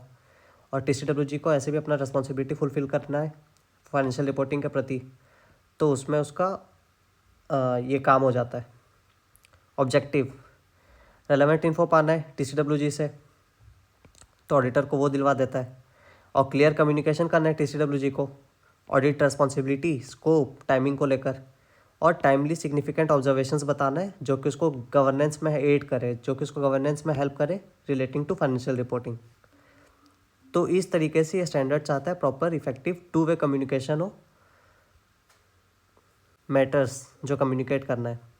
पहला ऑडिटर रिस्पॉन्सिबिलिटी, ये अक्सर रहता है एंगेजमेंट लेटर या फिर रिटर्न एग्रीमेंट में, तो उसमें बताएगा वो कि ओपिनियन एक्सप्रेस करना उसका काम है ऑन फाइनेंशियल स्टेटमेंट, जो कि मैनेजमेंट बनाएगा TCWG के ओवरसाइट पर। तो ये मैनेजमेंट और TCWG को रिलीव नहीं कर देता उन लोग के रिस्पॉन्सिबिलिटी से कि ऑडिटर आया वो बनाएगा, वो देखेगा, वो जानेगा। उन लोग का काम था बना के प्रॉपरली देना, और ऑडिटर का काम है उस पर ओपिनियन एक्सप्रेस करना, ये समझा देगा पहले ही। फिर प्लान, स्कोप और टाइमिंग बताएगा अपने ऑडिट का, उसमें बताएगा कम्युनिकेशन अबाउट जो उसको सिग्निफिकेंट रिस्क मिलता है। सिग्निफिकेंट फाइंडिंग्स को लेकर बताएगा कि qualitative aspects of accounting practices कैसा है कंपनी का, अकाउंटिंग पॉलिसी जो लगाता है, एस्टीमेट जो लगाता है, डिस्क्लोजर ठीक से किया है कि नहीं। सिग्निफिकेंट डिफ़िकल्टीज़ जो उसको लगता है ऑडिट करने में, उसको डिफ़िकल्टी एनकाउंटर किया, वो उसको जो डिलेज दिखा, फाइल मांगा देर से दिए, अनविलिंगनेस, उसका कोऑपरेट करने का इच्छा नहीं दिख रहा था। सिग्निफिकेंट मैटर्स जो वो डिस्कस किया मैनेजमेंट के साथ वो बताएगा। और सर्कमस्टेंसेस जो अफेक्ट करता है फॉर्म और कंटेंट ऑफ ऑडिट रिपोर्ट का वर्डिंग पूछता है बाद में देखेंगे। और सिचुएशंस रिगार्डिंग एडिशनल इन्फो इन ऑडिट रिपोर्ट, यही कि मॉडिफाइड ओपिनियन या फिर गोइंग कंसर्न से रिलेटेड जो मैटर्स रिपोर्ट करता है, की ऑडिट मैटर या फिर Mphasis matter paragraph, other matter paragraph या फिर अनकरेक्टेड मिसस्टेटमेंट अगर है, ये सब से रिलेटेड वही ऑडिट रिपोर्ट से रिलेटेड अगर कुछ भी जानकारी है तो TCWG को कम्युनिकेट करता है और उसको ड्राफ्ट ऑडिट रिपोर्ट दे सकता है डिस्कशन के लिए। और लिस्टेड एंटिटीज़ में कुछ एडिशनल कम्युनिकेशन रिक्वायरमेंट्स है। पहला तो स्टेटमेंट ऑफ कंप्लायंस देगा विथ एथिकल रिक्वायरमेंट्स, कि हम लोग एथिकल रिक्वायरमेंट्स के साथ कंप्लाई करते हैं, इसका एक स्टेटमेंट देगा। फिर डिस्क्लोजर देगा सारे रिलेशन और मैटर्स जो अफेक्ट करता है इंडिपेंडेंस को, इंडिपेंडेंस रिलेटेड मैटर्स को लेकर डिस्क्लोजर देगा कि वो टोटल फीस कितना चार्ज किया है, और उसमें बाइफर्केशन देगा कि ऑडिट और नॉन ऑडिट सर्विसेज के लिए कितना है, उसका एक ब्रेकडाउन देगा। और सेफगार्ड्स क्या लगाया एलिमिनेट या रिड्यूस करने के लिए थ्रेट्स टू इंडिपेंडेंस, ये बताएगा। लिस्टेड एंटिटीज़ में इंडिपेंडेंस को लेकर ज़्यादा ख्याल रखना है। रिलेशन और मैटर बताएगा, सेफगार्ड्स क्या लगाया बताएगा, और statement of compliance with ethical requirements बताएगा। तो कम्युनिकेशन क्या करना है TCWG के साथ, टाइमली होना चाहिए, सिग्निफिकेंट फाइंडिंग्स को राइटिंग में देगा, और ऑडिटर्स इंडिपेंडेंस को लेकर बताएगा लिस्टेड एंटिटीज़ में राइटिंग में। तो एडिक्वेसी देखना है टू वे कम्युनिकेशन का, एडिक्वेट होना चाहिए। अगर इनएडिक्वेट है तो उसके रिस्क असेसमेंट पर और एबिलिटी टू ऑब्टेन साई पर उसका इम्पैक्ट उसको पता लगाना है। डॉक्यूमेंट करेगा जो मैटर्स वो ओरली कम्युनिकेट किया था, ओरली कम्युनिकेटेड मैटर्स को डॉक्यूमेंट करेगा, इंक्लूडिंग व्हेन एंड whom, किसको और कब क्या बताया था। और रिटेन करना है कॉपी, जो रिटर्न कम्युनिकेशन दिया था उसका कॉपीज रिटेन करना है। अब रिवाइज करते हैं ऐसे 299 joint audit of financial statements. Joint audit क्या होता है? जब 2 या 2 से ज़्यादा ऑडिटर अपॉइंट होते हैं ऑडिट रिपोर्ट इशू करने के लिए, साथ में ऑडिट करते हैं। ये वॉलंटरी भी हो सकता है या फिर लीगल रिक्वायरमेंट भी हो सकता है। तो इसमें ऐसे 200 का ऑब्जेक्टिव्स तो अचीव करना ही है, ओपिनियन देना है, प्लस ऑब्जेक्टिव्स कुछ और ले करता है ऐसे 299 की प्रिंसिपल ले करता है जॉइंट ऑडिटर्स के लिए, यूनिफॉर्म अप्रोच रहे इंश्योर करता है, आइडेंटिफाई करता है इंडिविजुअल और जॉइंट रिस्पॉन्सिबिलिटीज़ क्या है, और डिस्टिंक्ट वर्क एरियाज डिफाइन करने में हेल्प करता है। ये उतना काम का नहीं है इसलिए ग्रे में। स्टार्ट करते हैं ऑडिट प्लानिंग, मिल के करते हैं प्लानिंग। पहले प्रीलिमिनरी एंगेजमेंट एक्टिविटीज़ परफॉर्म करेंगे, क्लाइंट एक्सेप्ट करने लायक है कि नहीं ये सब चेक करेंगे। प्रायर नॉलेज क्या है फर्म के बारे में उसको इवेलुएट करेंगे। फिर अभी क्या फैक्टर्स है जो अफेक्ट करता है एंगेजमेंट को, ये पास्ट हो गया, ये करंट हो गया। अभी मान लो उसका IPO आने वाला है तो वो हो सकता है कि इन्फ्लेटेड फिगर्स दिखाए, अभी जोश पे होगा। रिपोर्टिंग ऑब्जेक्टिव्स और कम्युनिकेशन नीड्स असर्टन कर लेंगे, वो क्या चाहता है मैनेजमेंट हम लोग से, डिटरमाइन कर लेंगे। उस हिसाब से रिक्वायर्ड रिसोर्सेज कितना लगेगा, स्कोप, टाइमिंग और डायरेक्शन डिफाइन कर लेंगे। फिर ऑडिट का अभी कितना डीपली करना है, डेडलाइन कब है, कितने दिनों में कंप्लीट करना है, डायरेक्शन क्या रहेगा, रिस्क बेस्ड अप्रोच लगाएंगे अपने, ज़्यादा ध्यान देंगे एरर जहाँ पे होने का चांसेस है। डिवाइड कर लेंगे फिर ऑडिट को कॉमन और स्पेसिफिक एरियाज़ पर। रिस्क असेसमेंट और वर्क एलोकेशन। रिस्क असेसमेंट तो दोनों जॉइंट ऑडिटर मिल के करेंगे, दोनों जॉइंट ऑडिटर रोमा में असेस करेंगे for both overall financial statement और जो एरिया उन लोग का अलॉट हुआ है। उसके बाद वर्क एलोकेशन, पहले तो कॉमन एंगेजमेंट लेटर और मैनेजमेंट रिप्रेजेंटेशन लेटर ऑब्टेन कर लेंगे, फिर वर्क एलोकेशन डॉक्यूमेंट को साइन कर देंगे दोनों और कम्युनिकेट कर देंगे TCWG को। नेचर, टाइमिंग और एक्सटेंड कॉमन और स्पेसिफिक एरियाज़ का डिसाइड कर लेंगे और डॉक्यूमेंट कर लेंगे, फिर कम्युनिकेट कर देंगे TCWG को। इससे होता क्या, बेनिफिट्स क्या डॉक्यूमेंटेशन का, कन्फ्यूजन और डिस्प्यूट बचता है बाद में। वर्क स्कोप को लेकर जॉइंट ऑडिटर्स के बीच में या फिर जॉइंट ऑडिटर और एंटिटी के बीच में। अब रेस्पॉन्सिबिलिटीज़ और कोऑर्डिनेशन, इंफॉर्मेशन ऑब्टेन करना और उसको चेक करना जॉइंट रेस्पॉन्सिबिलिटी है, अनलेस अदरवाइज अग्रीड। एक जन बोलेगा कि सारा इन्फो तू लेके आएगा तो अलग बात है, वरना जॉइंट रेस्पॉन्सिबिलिटी है। इंडिविजुअल रेस्पॉन्सिबिलिटी क्या है, ऑब्टेन और इवेलुएट करना info for specific division, unit या जोन अगर एलोकेट हो चुका है। अगर एलोकेट कर देते हैं काम कि ये डिवीज़न तू देखेगा तो वो डिवीज़न के रिगार्डिंग इन्फो इंडिविजुअल रेस्पॉन्सिबिलिटी हो जाएगा। डिटरमाइन करना ऑडिट प्रोसीजर असाइंड एरियाज़ पर, कि क्या ऑडिट प्रोसीजर लगाना है वो अपने एरिया पे वो खुद ही डिसाइड करेगा। स्टडी करना और इवेलुएट करना इंटरनल कंट्रोल कैसा है उसके असाइंड एरियाज़ पर, और असाइंड ऑडिट वर्क कैसे हो रहा है, प्रोसीजर प्रॉपर एग्जीक्यूट हो रहा है कि नहीं, वो इंडिविजुअल रिस्पॉन्सिबिलिटी है। दोनों को इंश्योर करने की कम्युनिकेशन होता है रेलेवेंट मैटर्स का एक दूसरे को इन राइटिंग बिफोर ऑडिट कंप्लीशन। और जॉइंटली और सेवरली रेस्पॉन्सिबल है नॉन डिवाइडेड ऑडिट वर्क के लिए जो काम डिवाइड ही नहीं हुआ है, वो कॉमन एरिया का काम हो गया, तो दोनों रेस्पॉन्सिबल है। जो डिसीजन लिया जाता है कॉमन ऑडिट एरिया पर रिगार्डिंग नेचर, टाइमिंग और एक्सटेंट, उसके लिए भी दोनों रेस्पॉन्सिबल है। जो मैटर कोई अटेंशन पर लाया, इंडिविजुअल एरिया का काम था लेकिन वो अटेंशन पर लाया दूसरे ऑडिटर के, और उस पर फिर क्या करना है दोनों मिल के डिसाइड किया। उसको वहाँ पे डाउट लगा इसलिए तो उससे आके पूछा ना, और दोनों मिल के डिसाइड किया, तो इसके लिए दोनों रेस्पॉन्सिबल हो जाएंगे। फाइनेंशियल स्टेटमेंट कंप्लाई करता है कि नहीं रेलेवेंट स्टैट्यूट्स और एफआरएफ के लिए, जॉइंट रिस्पॉन्सिबिलिटी है। ऑडिट रिपोर्ट कंप्लाई करता है कि नहीं रेलेवेंट स्टैट्यूट्स और स्टैंडर्ड्स से, जॉइंट रिस्पॉन्सिबिलिटी है। और प्रेजेंटेशन और डिस्क्लोजर फाइनेंशियल स्टेटमेंट्स का दोनों का रिस्पॉन्सिबिलिटी है। ऑडिट कंक्लूजन और रिपोर्टिंग, जॉइंट ऑडिटर डिस्कस करेंगे और कम्युनिकेट करेंगे एक दूसरे से क्या कंक्लूजन देना है before finalising audit report. Joint audit report तो इशू होगा अनलेस डिसएग्रीमेंट नेसेसिएट करता है कि सेपरेट ऑडिट रिपोर्ट इशू हो। अगर डिसएग्रीमेंट हो गया तो सेपरेट ऑडिट रिपोर्ट इशू होगा। जॉइंट ऑडिटर बाउंड नहीं है मेजॉरिटी ओपिनियन से, तो अपना ओपिनियन सेपरेट ऑडिट रिपोर्ट पर इशू कर देगा। सेपरेट रिपोर्ट्स का रेफरेंस देंगे एक दूसरे को अदर मैटर पैरा पे, दोनों अपना अपना ऑडिट रिपोर्ट देंगे। ये अपने OMP पे इसके बारे में रेफरेंस देगा, ये अपने OMP पे इसके बारे में रेफरेंस देगा। ईच जॉइंट ऑडिटर एंटाइटल है एज्यूम करने के लिए कि दूसरा ऑडिटर परफॉर्म किया है as per standards on auditing, और रिपोर्ट किया सिग्निफिकेंट ऑब्जर्वेशन या फिर डिपार्चर जो उसको दिखा FRF से। और ये भी एज्यूम कर सकता है कि फाइनेंशियल स्टेटमेंट ऑडिटेड ब्रांचेस का कंप्लाई करता है विथ लीगल और रेगुलेटरी रिक्वायरमेंट्स, और ट्रू और फेयर व्यू प्रेजेंट करता है। अगर ये सब एज्यूम नहीं करेगा तो वो फिर जाके थोड़ी ब्रांच का ऑडिट करेगा या फिर उसका रिस्पॉन्सिबिलिटी लेगा। तो उसको जो ब्रांचेस से इन्फो आया या फिर अदर ऑडिटर से इन्फो आया, वो मानेगा कि उन लोग सब ढंग से काम किए। कम्युनिकेशन विद TCWG, अगर मॉडिफाइड ओपिनियन देता है तो उसका प्रपोज वर्डिंग ऐसे 705 के अकॉर्डिंग कम्युनिकेट करेगा।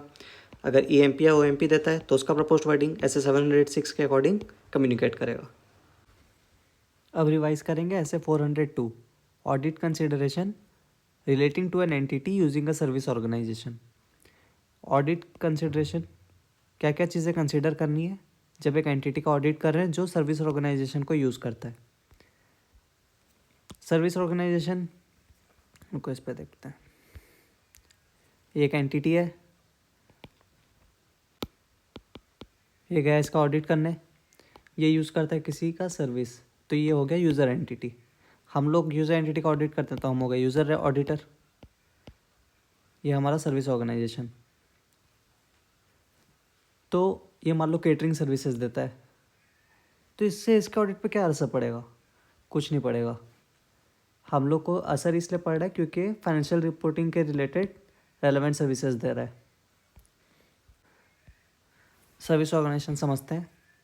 सर्विस ऑर्गेनाइजेशन मतलब थर्ड पार्टी जो प्रोवाइड करता है services relevant to user entities financial reporting information system. जो एंटिटी यूज़ करता है सर्विस ऑर्गेनाइजेशन और जिसका फाइनेंशियल स्टेटमेंट ऑडिट हो रहा है अभी और रिपोर्ट हो रहा है, वो हो गया यूजर एंटिटी। और यूजर एंटिटी का जो ऑडिट कर रहा है वो यूजर ऑडिटर। अभी सर्विस ऑडिटर, अभी देखो सर्विस ऑर्गेनाइजेशन से हम लोग को क्या मतलब है? कोई मतलब नहीं है, लेकिन वो क्योंकि हमारा फाइनेंशियल रिपोर्टिंग देख रहा है हमारे क्लाइंट का, तो वो ठीक से अब बना रहा है कि नहीं हमारा रिकॉर्ड्स, वो ध्यान देना है ना। तो उसका इंटरनल कंट्रोल प्रॉपर होना चाहिए। अब हम लोग उस पर भी इन्वेस्टेड हो गए, तो इसका इंटरनल कंट्रोल अब हमारे कंसर्न का हो गया।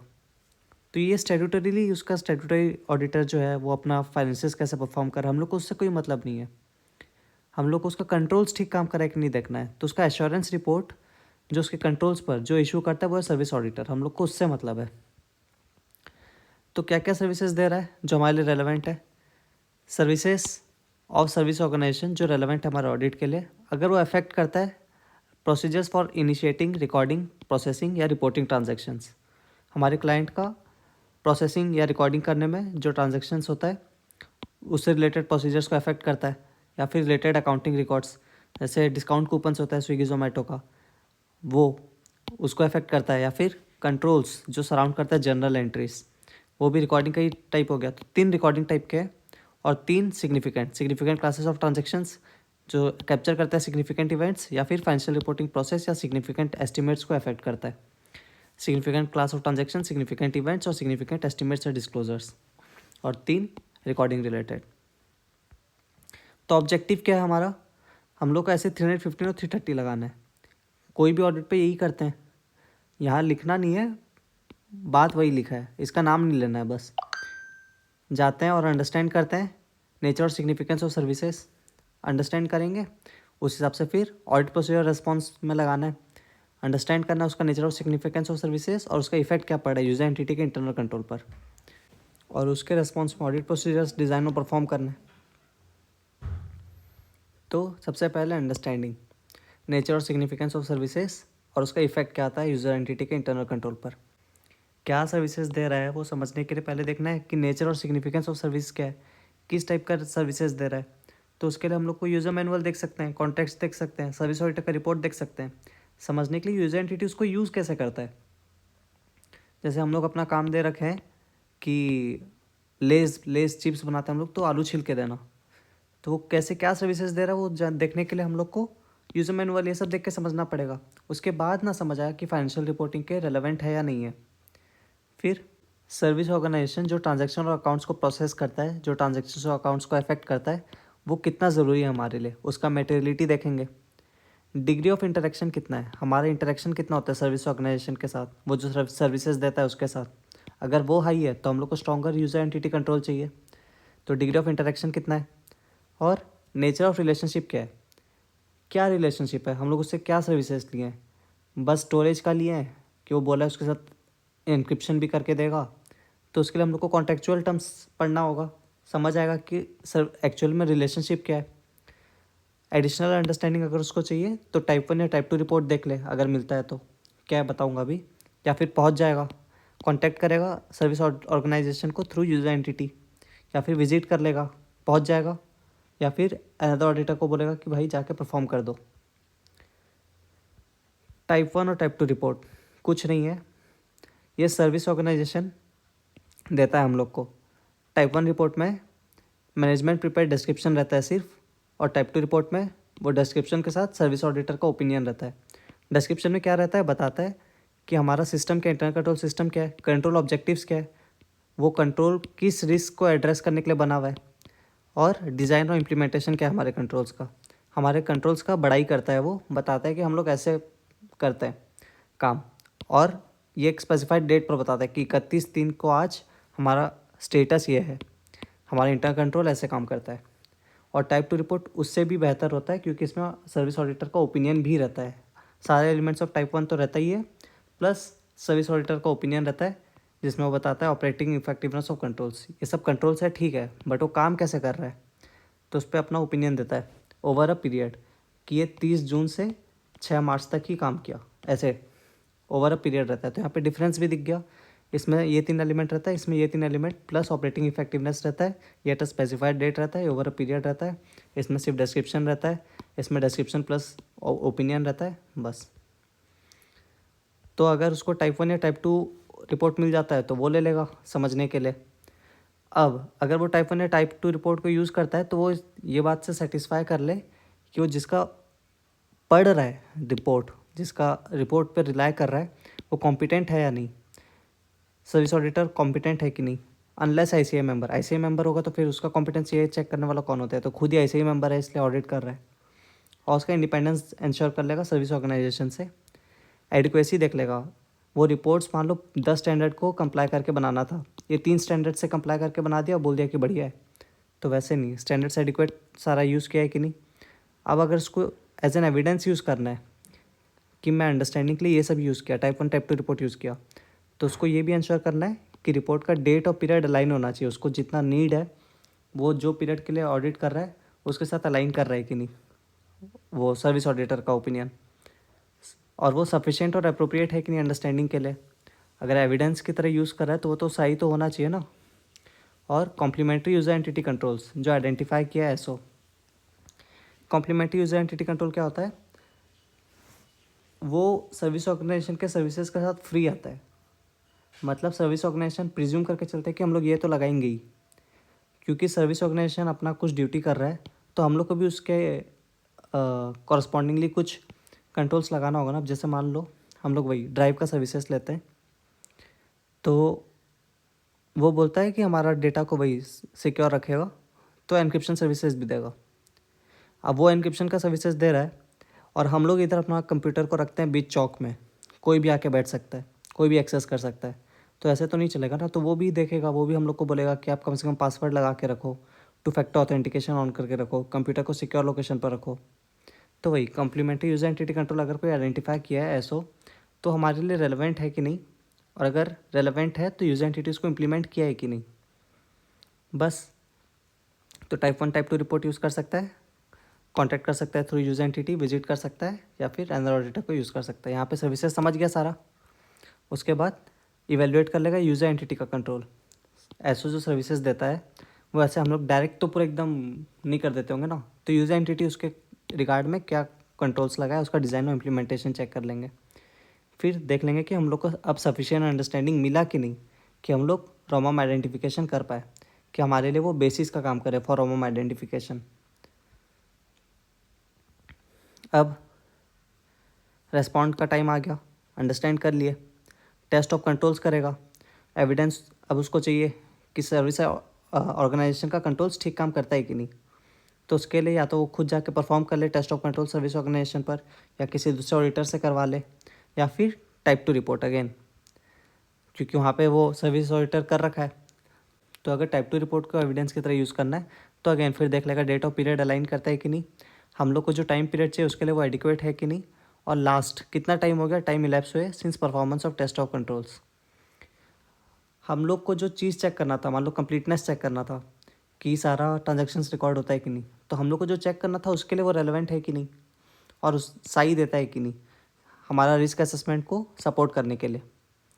फिर वही कॉम्प्लीमेंट्री यूजर एंटिटी कंट्रोल देख लेगा, रेलेवेंट है कि नहीं, इम्प्लीमेंट किया है कि नहीं, और उसका ऑपरेटिंग इफेक्टिवनेस लगाया है ठीक है, इम्प्लीमेंट किया है, वो ठीक से काम करता है कि नहीं एडिशनल।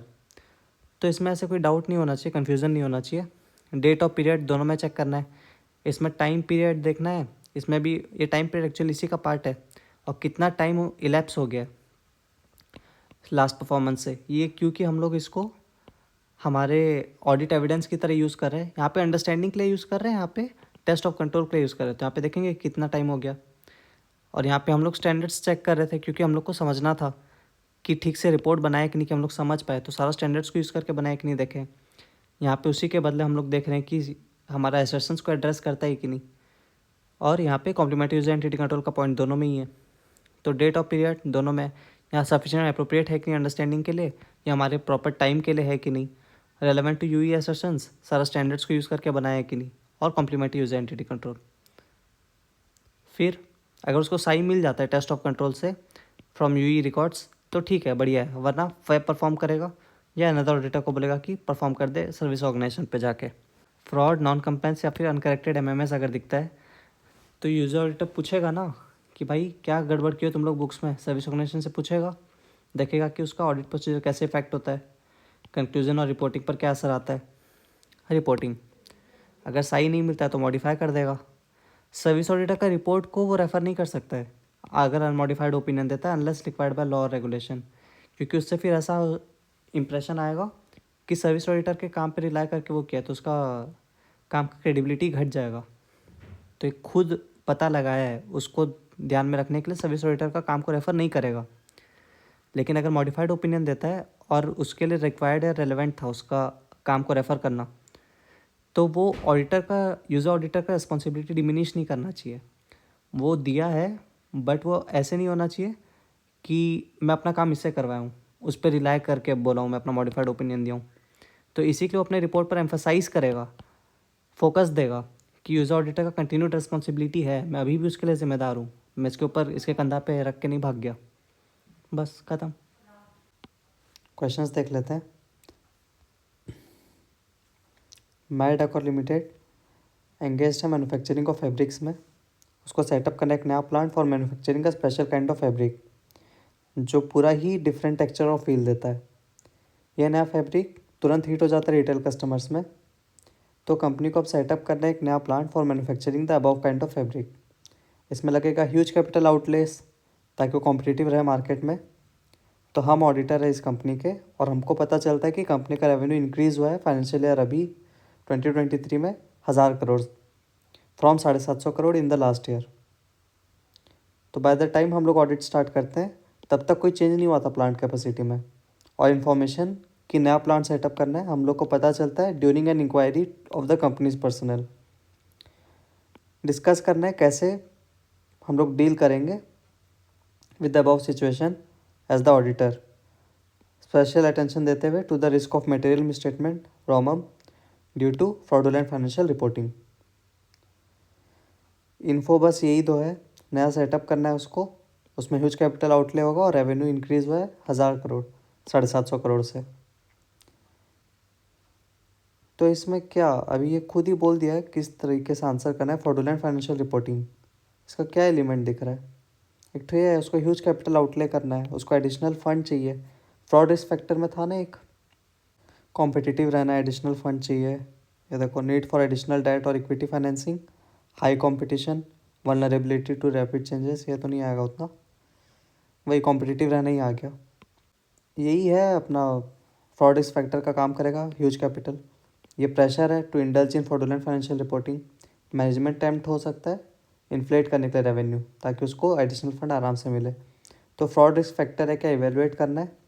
उसके लिए क्या देखेंगे हम लोग, कि रेवेन्यू देखेंगे इंक्रीज़ कैसे हुआ है, इवेलुएट करना है कि रेवेन्यू चेंज कैसे हुआ without change in plant capacity. Plant capacity के बिना भी चेंज, मतलब ये ऐसा कोई फैक्टर नहीं है, क्योंकि पहले सेल कम होता होगा, ऑप्टिमम यूटिलाइजेशन नहीं होता होगा, अभी फुल कैपेसिटी पे चल रहा होगा, ये है।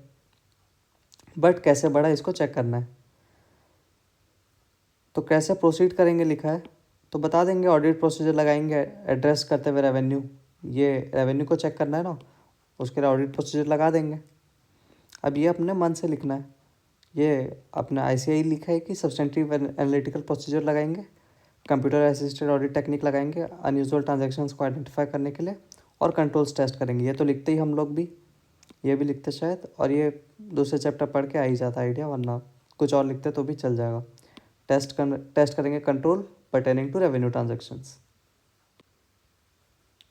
Question 2, CA Ridhima internal auditor है टेक्सटो लिमिटेड की, पॉइंट आउट करी ये सब फॉलोइंग डेफिशिएंसीज है internal control of the company में। रिसीवेबल्स रिकनसाइल नहीं होता है स्टिपुलेटेड इंटरवल में, मतलब रेगुलर इंटरवल में। कस्टमर को मिलता है credit limit based on their track record, ये तो बढ़िया है। हालांकि कोई रिव्यू नहीं होता है कस्टमर क्रेडिट लिमिट का एट रेगुलर इंटरवल्स। तो statutory order of the company को पता चलता है कि कोई एक्शन नहीं लिया गया bye the company on the said deficiencies जो इंटरनल ऑडिटर अपने रिपोर्ट पे पॉइंट आउट की थी। तो स्टैट्यूटरी ऑडिटर को ये क्या बताता है, ये सिचुएशन सब गड़बड़ है, सब गड़बड़ है, और ये मैनेजमेंट उसके ऊपर कुछ काम नहीं किया है। तो मैनेजमेंट कुछ काम नहीं किया है उस पर, तो एक फ्रॉड रिस्क फैक्टर हो सकता है। देखे थे ये एटीट्यूड्स में, management failing to remedy control deficiencies, management ध्यान नहीं दे रहा है कंट्रोल डेफिशिएंसीज पर, उसको पता होने के बावजूद भी। तो फ्रॉड रिस्क फैक्टर हो सकता है फ्रॉडुलेंट फाइनेंशियल रिपोर्टिंग के कारण। मैनेजमेंट जो करेक्ट नहीं कर रहा है significant deficiency in internal control on a timely basis, वो रिफ्लेक्ट करता है उसका attitude, character, set of ethical values जो उन लोग को अलाउ करता है नोइंगली और इंटेंशनली कि डिसऑनेस्ट एक्ट हो। मोटा मोटी बात यही लिखा है कि FRF है, कौन सा FRF है, एटीट्यूड वाला, मैनेजमेंट जो ठीक नहीं कर रहा है सिग्निफिकेंट डेफिशिएंसी वही है। FRF attitude, management failing to remedy control deficiencies. फिर केस से पॉइंट आउट कर देंगे ये जो रिकनसाइल नहीं कर रहा है रेगुलर इंटरवल पे, इससे इंटेंशनल MMS होने का खतरा है, जानबूझ के नहीं कर रहा है। या फिर no review of customer credit limit at regular intervals, इससे हो ये सकता है कि क्रेडिट ग्रांट हो जाए beyond credit worthiness of the customers. 5 साल पहले जो हालत था जिसके बेसिस पर उसको मिला था, अभी वो हाल नहीं होगा शायद, तो उसके सीमा से बाहर मिल जा रहा है उसको। तो इससे ऐसा हो सकता है कि कंपनी का फंड्स टाई अप हो जाए, फंस जाए विथ रिस्की कस्टमर्स। तो हो सकता है मैनेजमेंट जानबूझ के करवा रहा होगा, तो एक कॉल्यूजन का भी इंडिकेशन हो सकता है, कॉल्यूजन का चांसेस हो सकता है कि मैनेजमेंट ये जानबूझ के करवा रहा होगा। खत्म। Question 3, fast insurance brokers limited एक लीडिंग ऑनलाइन इंश्योरेंस इंटरमीडियरी है। तो ईयर में DGGI, director general of GST intelligence, एक नोटिस इशू किया to the company for allegedly creating fictitious invoices, नकली इन्वॉइसेस बनाता है for marketing and sale services, 50 crore का, in favour of non life insurance companies. तो प्रीमाइसेस भी check हुआ company का during the year by DGGI officials. Matter inform किया गया IRDAI को by DGGI for violation of norms और रेगुलेशंस इन दिस रिगार्ड, उसका रेगुलेटर को बता दिया। Does the above situation have any bearing on your responsibilities, auditor का क्या रिस्पॉन्सिबिलिटी है as the statutory auditor of the company. Outline briefly in the context of possible non compliance with laws by the company, non compliance के basis पर answer करना भी बता दिया। क्या क्या हुआ है, नोटिस इशू किया क्योंकि फिक्टिशियस इन्वॉइसेस बनाता है, प्रीमाइसेस भी चेक हुआ और ये IRDAI को बता दिया। ये फिक्टिशियस इन्वॉइस वाला काम ऐसे ही सीरियस ऑफेंस है अंडर GST लॉ, तो इसका तो डायरेक्ट इम्पैक्ट पड़ेगा। डायरेक्ट इफेक्ट वाला लॉ को हैम्पर करता ही है, इसका पेनल्टी या इम्प्रिजनमेंट होने वाला है, तो इसका डायरेक्ट इफेक्ट है फाइनेंशियल स्टेटमेंट्स पर। और लाइसेंस ये जब रेगुलेटर को बता दिया है फॉर वायलेशन ऑफ नॉर्म्स, बहुत चांस है कि वो कैंसिल हो जाएगा, तो ऑपरेटिंग सॉल्वेंसी मतलब आगे काम करने पर भी मुश्किल है, ऑपरेशंस खतरे पर है, तो लाइसेंस ख़त्म हो सकता है। इनडायरेक्ट इफेक्ट है इसका फाइन या सस्पेंशन ऑफ लाइसेंस। हमारा रिस्पॉन्सिबिलिटी क्या है, हम लोग को दिख रहा है indication of non compliance with law and regulation. Auditor क्या करेगा, ऑडिटर जब अवेयर होता है तो एक सेकेंड दिखाता हूँ।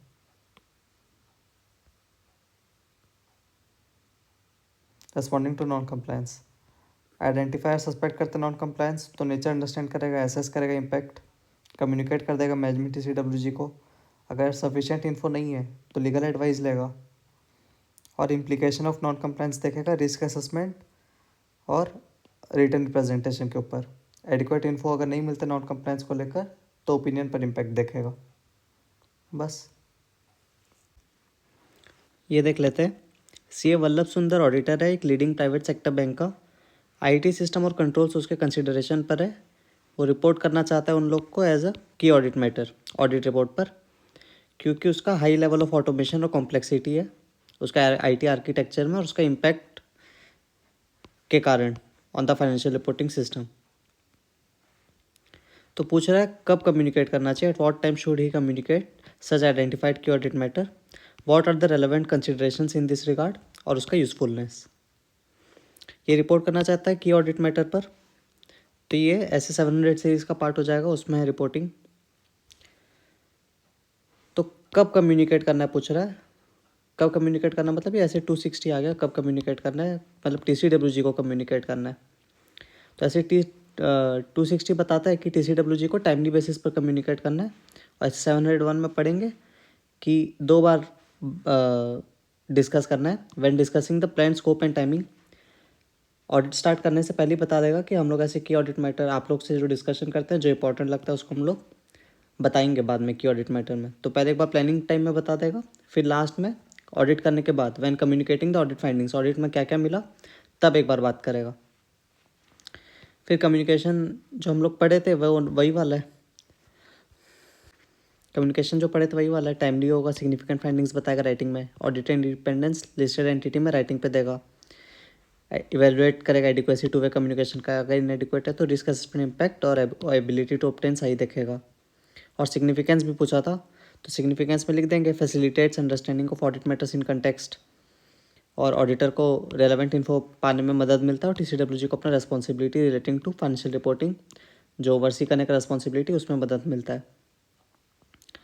और 2 चीज़ लिखा है कि communication with TCWG enables them कि वो अवेयर रहे कि ऑडिट मैटर का जो ऑडिटर इंटेंड करना चाहता है कम्युनिकेट करने का ऑडिटर्स रिपोर्ट पर, और प्रोवाइड करता है with an opportunity to obtain further clarification जहाँ नेसेसरी है, और अंडरस्टैंड करने के लिए basis for auditor's decision in relation to key audit matter, और वो कैसे एनेबल करेगा TCWG को कि वो कंसिडर कर सकता है कि कहाँ पे एनहेंस डिस्क्लोजर नेसेसरी हो सकता है, कहाँ पे एनहेंस डिस्क्लोजर चाहिए, कहाँ पे फर्दर क्लैरिफिकेशन चाहिए, इस पर भी मदद मिल सकता है इसके साथ। ये रहा कम्युनिकेशन में बताएंगे टाइमली होना चाहिए, प्लस फर्दर क्लैरिफिकेशन में मदद कर सकता है, एनहांस डिस्क्लोजर कंसिडर कर सकता है, तो इसके लिए ऑडिटर को ड्राफ्ट ऑडिट रिपोर्ट एक बार शेयर कर देना चाहिए उसके साथ। यहाँ पे लिखा है the auditor may consider it useful to provide TCWG with a draft of the auditor's report to facilitate this discussion. बस, और सिग्निफिकेंस तो देख ही लिया। Question 5, 4 audit firms GPR and company, MKS and company, CY and associates और DES and associates appoint हुए conduct करने के लिए statutory audit of KNB bank. Joint auditor 4 है। KNB बैंक एक पब्लिक सेक्टर बैंक है in accordance with regulatory guidelines. Regulatory guidelines के under उन लोग करेंगे, वॉलंटरी नहीं है, लॉ के अंडर कर रहे हैं। The professional work was divided by audit firms on the basis of zones of the bank. 4 zone में बांट लिए। However work relating to IT systems and controls was not allocated by them, उसके nature के कारण। तो planning करते time common work area का ये डिसाइड हुआ कि IT general control, application control और IT डिपेंडेंट मैनुअल कंट्रोल्स, मतलब ये कॉमन एरिया रहेगा। प्लान्ड की audit procedure relating to this common area also included testing the design and operating effectiveness of controls. उसका डिज़ाइन और testing operating effectiveness भी test करेंगे। Over computer operations including backup, batch processing और data centre security. The actual audit procedures pertaining to testing controls over batch processing were performed by the team of DES and associates। Actual काम ये कहते common area है, ये से decide कर लिए, इसको हम लोग ये सब चेक करेंगे, और जब परफॉर्मेंस का टाइम आया तो ये काम करवाए DES से। In case work in relation to above audit procedures not performed professionally by DES। अब DES ढंग से काम नहीं किया तो पूछ रहा है कि रिस्पॉन्सिबिलिटी किसका रहेगा। Discuss where responsibility for such lapses would line with SA 299। Decision on common work areas, common audit areas, उसका जो नेचर, टाइमिंग, एक्सटेंड का डिस्कशन होता है वो जॉइंट रिस्पॉन्सिबिलिटी होता है, लेकिन उस पर काम जो हो रहा है वो वर्क असाइन हो गया, उसका प्रॉपर एग्जीक्यूशन इंडिविजुअल रिस्पॉन्सिबिलिटी होता है। तो DES का रिस्पॉन्सिबिलिटी रहेगा।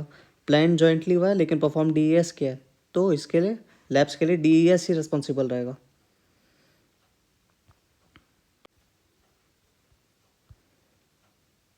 थ्योरेटिकल क्वेश्चन देखते हैं। A, B और C जॉइंट ऑडिटर्स है कंपनी के।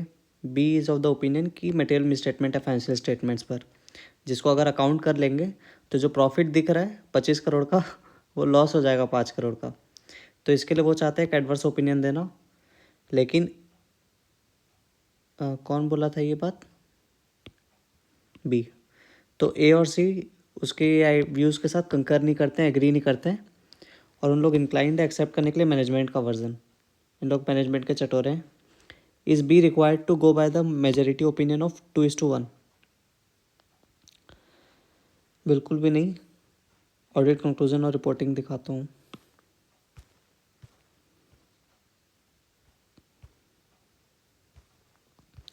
जॉइंट ऑडिटर डिस्कस करेंगे और कम्युनिकेट करेंगे conclusion before finalising audit report. Joint audit report issued unless disagreement provide करते हैं कि सेपरेट ऑडिट रिपोर्ट हो, तो इसलिए not bound by majority opinion. Separate audit report पर ओपिनियन एक्सप्रेस करेगा। सेपरेट रिपोर्ट रेफरेंस करेगा एक दूसरे का अदर मैटर पैराग्राफ पे। ये एक का रिपोर्ट है, ये दूसरे का रिपोर्ट है, ये अपने MP पे इसका रहेगा, इसको MP पे इसका रेफरेंस रहेगा, ताकि यूज़र दोनों को पढ़े, किसी का छूट ना जाए। और इस joint auditor entitle to assume यहाँ पे इतना काम का नहीं है, बट मार्क्स ज़्यादा है तो लिख सकते हैं। CS Shaili Jain, important question है, is offered appointment as auditor of RUT limited a listed company. Audit committee company का चाहता है कि वो इंडिपेंडेंस जस्टिफाई करे in relation to the company through proper communication. Although वो इंश्योर की है कि there are no threats to independence, she feels की रिक्वायरमेंट ऑफ ऑडिट कमिटी उसके परव्यू के बाहर है। What is your opinion in this regard? ऐसे 260 देखते हैं।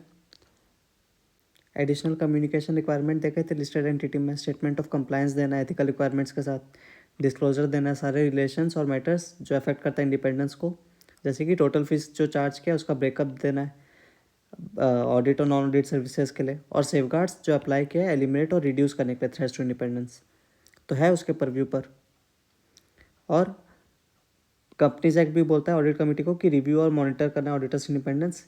ये एक तो एडिशनल पॉइंट है, ये स्टैंडर्ड का पार्ट नहीं है, तो ये क्वेश्चन स्पेसिफिक है, याद रखना है।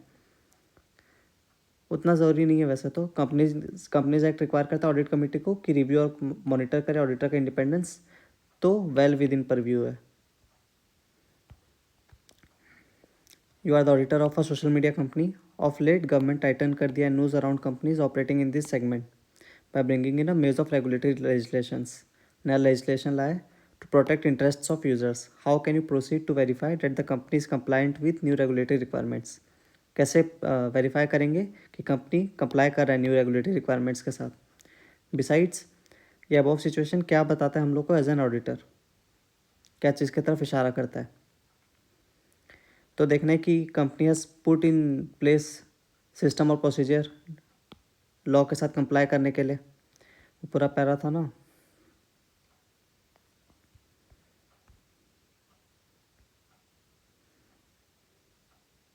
ये वाला। लीगल काउंसिल लेगा to stay informed about legal requirement. Legal register maintain करेगा, डिज़ाइन करेगा ऑपरेटिंग प्रोसीजर कि उसको मीट करे, नहीं मॉनिटर करेगा लीगल रिक्वायरमेंट, रजिस्टर मेंटेन करेगा रेलेवेंट लॉस का, और रिकॉर्ड ऑफ कंप्लेंट्स मेंटेन करेगा, इंप्लीमेंट और मेंटेन करेगा अप्रोप्रिएट इंटरनल कंट्रोल सिस्टम। और एम्प्लॉयज़ से रिलेटेड 3 था कि डेवलप करेगा एक code of conduct for employees, train करेगा उसके लिए एम्प्लॉयज़ को, और नॉन कंप्लायंस को प्रॉपरली एड्रेस करेगा। और लार्ज एंटिटीज़ तो एक ठो डिपार्टमेंट ही बना देते हैं, स्पेसिफिक कंप्लायंस रिस्पॉन्सिबिलिटी दे देते हैं। Internal audit committee dedicated compliance function बना देते हैं। और ये हाँ क्या इशारा कर रहा है, एफआरएफ की तरफ इशारा कर रहा है। नया रेगुलेटरी रिक्वायरमेंट आया, फाइनेंशियल स्टेबिलिटी में भी threatened due to new regulatory requirement. FRF है क्या, इवेलुएट करना है। 2 स्टैंडर्ड का मिक्सचर है ये, तो ये एफआरएफ वाला पॉइंट छूट सकता है। Discuss why the potential effects of inherent limitations of an auditor's ability to detect MMS described in essay 200 are far greater in respect of non-compliance with laws and regulations.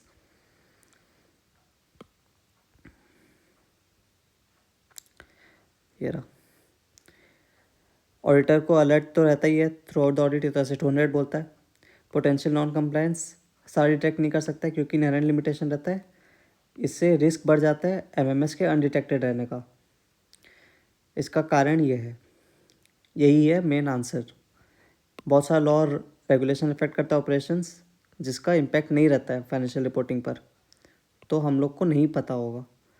Concealment tactics अच्छा से लगाया होगा, कल्यूजन, forgery, management override of controls, और ultimately क्या चीज़ violation है वो तो legal determination से ही पता चलता है।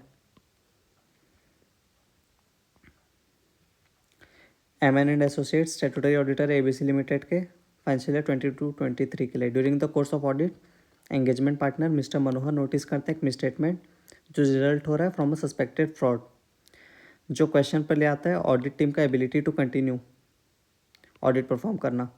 How should the audit team deal with the situation, मतलब कंटिन्यू नहीं कर पा रहा है तो प्रोफेशनल और लीगल रिस्पॉन्सिबिलिटी चेक कर लेगा कि उसको रिपोर्ट करने का ज़रूरत है क्या, और फिर विड्रॉल कंसिडर करेगा। फिर विड्रॉल में 3 चीज़ देखते हैं, वही प्रोफेशनल और लीगल रिस्पॉन्सिबिलिटी क्या है, और मैनेजमेंट को कम्युनिकेट कर देगा, ऐसे ही नहीं भाग जाएगा, डिस्कस करेगा मैनेजमेंट के साथ, और सिग्निफिकेंट इश्यूज और कंक्लूजन, और वो कंक्लूजन का बेसिस रिकॉर्ड करेगा, डॉक्यूमेंट करेगा। सी आनंद एंगेजमेंट पार्टनर है for the audit assignment of NST limited जो एंगेज्ड है in manufacture of iron and steel bars. Company का प्लांट है in the state of Sikkim. तो वेजेस को वेरीफाई करते हुए, वेजेस का रिकॉर्ड को वेरीफाई करते हुए सी आनंद को मिला कि मैक्सिमम लेबर जो एम्प्लॉयड है in the plants of the company was child labour. वो क्वेश्चन किया मैनेजमेंट को अबाउट द सेम, जिस पे मैनेजमेंट रिप्लाई किया कि वो देख रहा है इनटू द कंप्लायंस, नहीं कि looking into the compliance of such law is outside the scope of financial audit. तू क्यों देख रहा है सब में, तू मत पढ़, ये सब में बोल रहा है वो ऑडिटर को। Give your comments with respect to such a situation. तो ऐसे 250 क्या बोलता है कि ऑडिटर रिस्पॉन्सिबल नहीं है नॉन कंप्लायंस रोकने के लिए, और कैन नॉट बी एक्सपेक्टेड कि वो सारा नॉन कंप्लायंस को डिटेक्ट कर लेगा। ऑडिटर रिस्पॉन्सिबल है किसके लिए, रीजनेबल एश्योरेंस पाने के लिए कि FS as a whole free from MMS है, वेदर ड्यू टू फ्रॉड और एरर। तो ऑडिट करते टाइम एफएस का auditor takes into account the applicable legal and regulatory framework. तो for compliance with provisions of law regulation जिसका direct effect है on the determination of material amount और disclosure in the FS, auditor का responsibility क्या है, सही पाना। और जिसका इनडायरेक्ट इफेक्ट है, जिसका डायरेक्ट इफेक्ट नहीं है, उसके लिए उसको बस लिमिटेड है उसका responsibility to undertaking specified audit procedure, जिससे उसको नॉन कंप्लायंस पहचानने में मदद मिले, जिसका मटेरियल इफेक्ट हो सकता है एफएस पर। तो इस केस पर ये जो लेबर एम्प्लॉय कर रखा है चाइल्ड लेबर, जब ये क्वेश्चन किया तो फिर वो केस बता दिया कि क्या हुआ, फैक्ट ऑफ द मैटर। तो such reply by the management not acceptable है, क्योंकि एज अ सिचुएशन में है material effect on the FS. Therefore C Anand should ensure as to whether any penal provisions will be there, कोई penalty लगने वाला है क्या फॉर नॉन कंप्लायंस, और वो प्रॉपरली डिस्क्लोज हुआ है कि नहीं बाय द कंपनी।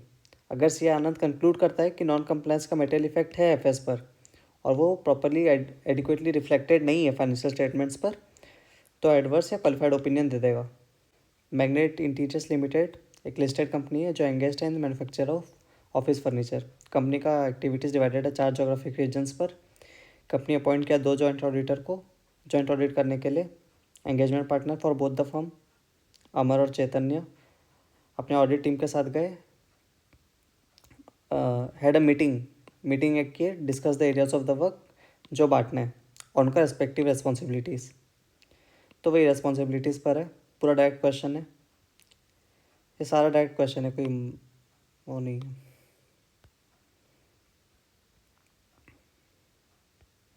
ये सब लिखना है। ऑब्टेनिंग और evaluating info joint responsibility unless otherwise agreed, individual responsibility ये सब है। कम्युनिकेशन होना रेलेवेंट मैटर्स का जॉइंट ऑडिटर का in writing before audit completion, और जॉइंट रेस्पॉन्सिबिलिटी लिखना है। प्रोडक्ट क्वेश्चन है। MNO limited accounting data process करता है, बाय सर्विस ऑर्गेनाइजेशन करवाता है। C Riya is the statutory auditor of MNO limited. C Riya को चाहिए understanding as to how MNO limited is understanding the services, what all understanding should she obtain, यही सब। Nature और significance of service, materiality of transaction जो affect करता है by SO, degree of interaction high है क्या, और नेचर ऑफ रिलेशनशिप क्या है, कॉन्ट्रेक्चुअल टर्म्स पढ़ के समझ आता है। Direct question again. UVW and associates statutory auditor है मून लिमिटेड के, जो कि एक लिस्टेड कंपनी है। CA Uddhav engagement partner audit assignment के लिए, उसको अंडरस्टैंडिंग मिला कि एज पर द रिक्वायरमेंट उसका रिस्पॉन्सिबिलिटी कम्युनिकेट करना following matters to TCWG, auditor responsibility in relation to the FS, plan scope and timing of the audit, और auditor independence.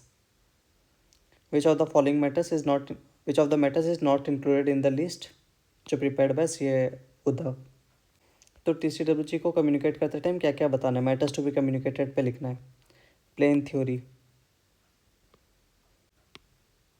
MCQ देख लेते हैं। सीए विश्वजीत कंडक्ट कर रहा है ऑडिट ऑफ हैवमोर लिमिटेड। वो ऑडिटर ऑफ द कंपनी का सिंस लास्ट 3 ईयर्स, और उसको ऐसा अनयूजुअल कभी नहीं मिला ऑपरेशन से financial statements of the company पर। कंपनी का बहुत सारा लोकेशन है जहाँ पे सब्सटेंशियल इन्वेंट्री स्टोर्ड और लाइव किया जाता है। 4th ईयर वाले ऑडिट पर उसको पता चलता है कि इन्वेंट्री का क्वांटिटी डिस्प्रपोर्शनेटली राइज कर गया है as compared to past few years trends. वो एसेस किया existence of RoMM due to fraud. Company का रेवेन्यू 750 करोड़ है ड्यूरिंग द ईयर। वो डीपली वेरीफाई किया सारा aspects pertaining to revenue recognition of the company, और कंक्लूड करता है कि RoMM due to fraud related to revenue recognition तो नहीं है। ऑडिट के दौरान उसको नॉलेज में आता है कि company is also required to install online air pollution control monitoring systems अपने प्लांट पर as mandated in state pollution control legislations and regulations. Non-installation of such online air pollution control monitoring system fine होगा और plant भी seal हो सकता है। Payroll data verify करते समय उसके नोटिस पर आता है कि प्रोविजंस ऑफ लॉ जो प्रिवेंट करता है employment of child labour follow नहीं किया जा रहा है, और कंपनी एम्प्लॉय कर रहा है child labour in flagrant violation of rules in this regard, मतलब ब्लेटेंट वायलेशन कर रहा है। The company also exports part of its turnover, और ये मैटर अभी अननोटिस्ड है इन कंप्लायंस ऑडिट्स जो ओवरसीज बायर्स करते हैं। कंसीडर करते हुए अभी जो डिस्प्रपोर्शनेट राइज हुआ इन्वेंट्री क्वांटिटी में, इसमें से कौन सा एक अप्रोप्रिएट रिस्पॉन्स नहीं है to outlined assessed risk of material misstatement due to fraud. Inventory count करना सारे लोकेशन पर at same date by employing necessary resources, same date पर कर रहा है सारे लोकेशन पर, ये थोड़ा सरप्राइज एलिमेंट है, ठीक है। ऑब्जर्व कर रहा है inventory count at certain locations after prior intimation, पहले से बता के कर रहा है, फ्रॉड क्या पकड़ाएगा, तो यही होगा। इसमें फिर भी सरप्राइज एलिमेंट है। More rigorous examination of packed items during observing inventory count process, इसमें भी ज़्यादा रिगरस कर रहा है। Observing inventory count at end of reporting period to minimise risk of manipulation, तब तो फिर यही है। ये कंक्लूड करता है ऑडिटर कि देयर इज, सारा ऑप्शंस को देखना ज़रूरी है, एक ऑप्शन देख के मत कर देना, एक एक्सेप्ट होना चाहिए, बाकी सब रिजेक्ट भी होना चाहिए। It has been concluded by auditor कि कोई रॉमम नहीं है due to fraud related to revenue recognition. इसमें से कौन सा स्टेटमेंट मोस्ट अप्रोप्रिएट है इन दिस रिस्पेक्ट? ऑडिटर को डॉक्यूमेंट करना है reasons for arriving at conclusion कि कोई रॉमम नहीं है due to fraud related to revenue recognition. हाँ, यही है। यहाँ पे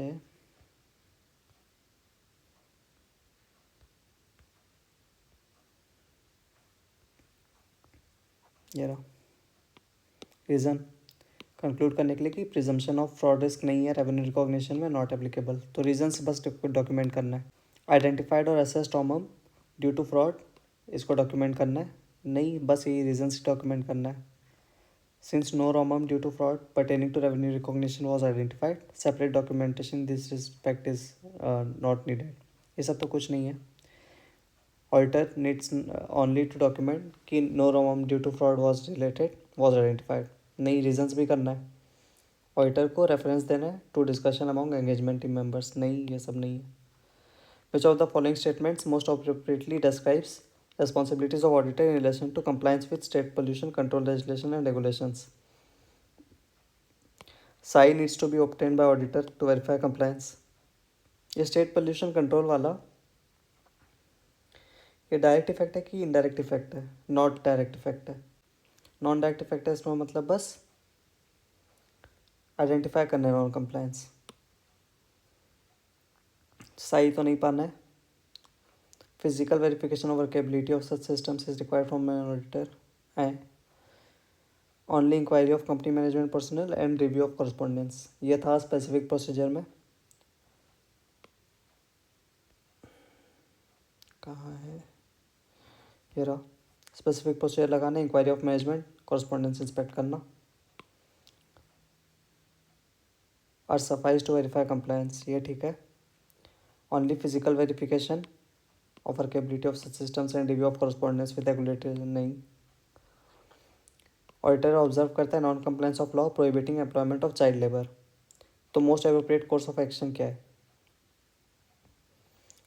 फर्दर इंफॉर्मेशन ऑब्टेन करना चाहिए इवेलुएट करने के लिए possible effect on FS, report करना चाहिए मैटर को, ये तो बिल्कुल भी नहीं है। ऑब्टेन करना चाहिए फर्दर इंफॉर्मेशन इवेलुएट करने के लिए पोटेंशियल इफेक्ट ऑन एफएस, और उसको इम्प्लीकेशन देखना नॉन कंप्लायंस के लिए फॉर ऑडिट रिस्क असेसमेंट, ये ज़्यादा अप्रोप्रिएट है। एक्सप्रेस अ मॉडिफाइड रिपोर्ट, अरे नहीं। विच of the following statements is most appropriate about documentation of non-compliance with laws and regulations by an auditor in context of ऐसे 250? Identified non compliance बताना है, document करना है, नहीं। सस्पेक्टेड नॉन कंप्लायंस डॉक्यूमेंट करना है। Non compliance with laws and regulations finally determined by court of law needs to be documented. Instances of identified as well as suspected non compliance needs to be documented, ये होगा बस।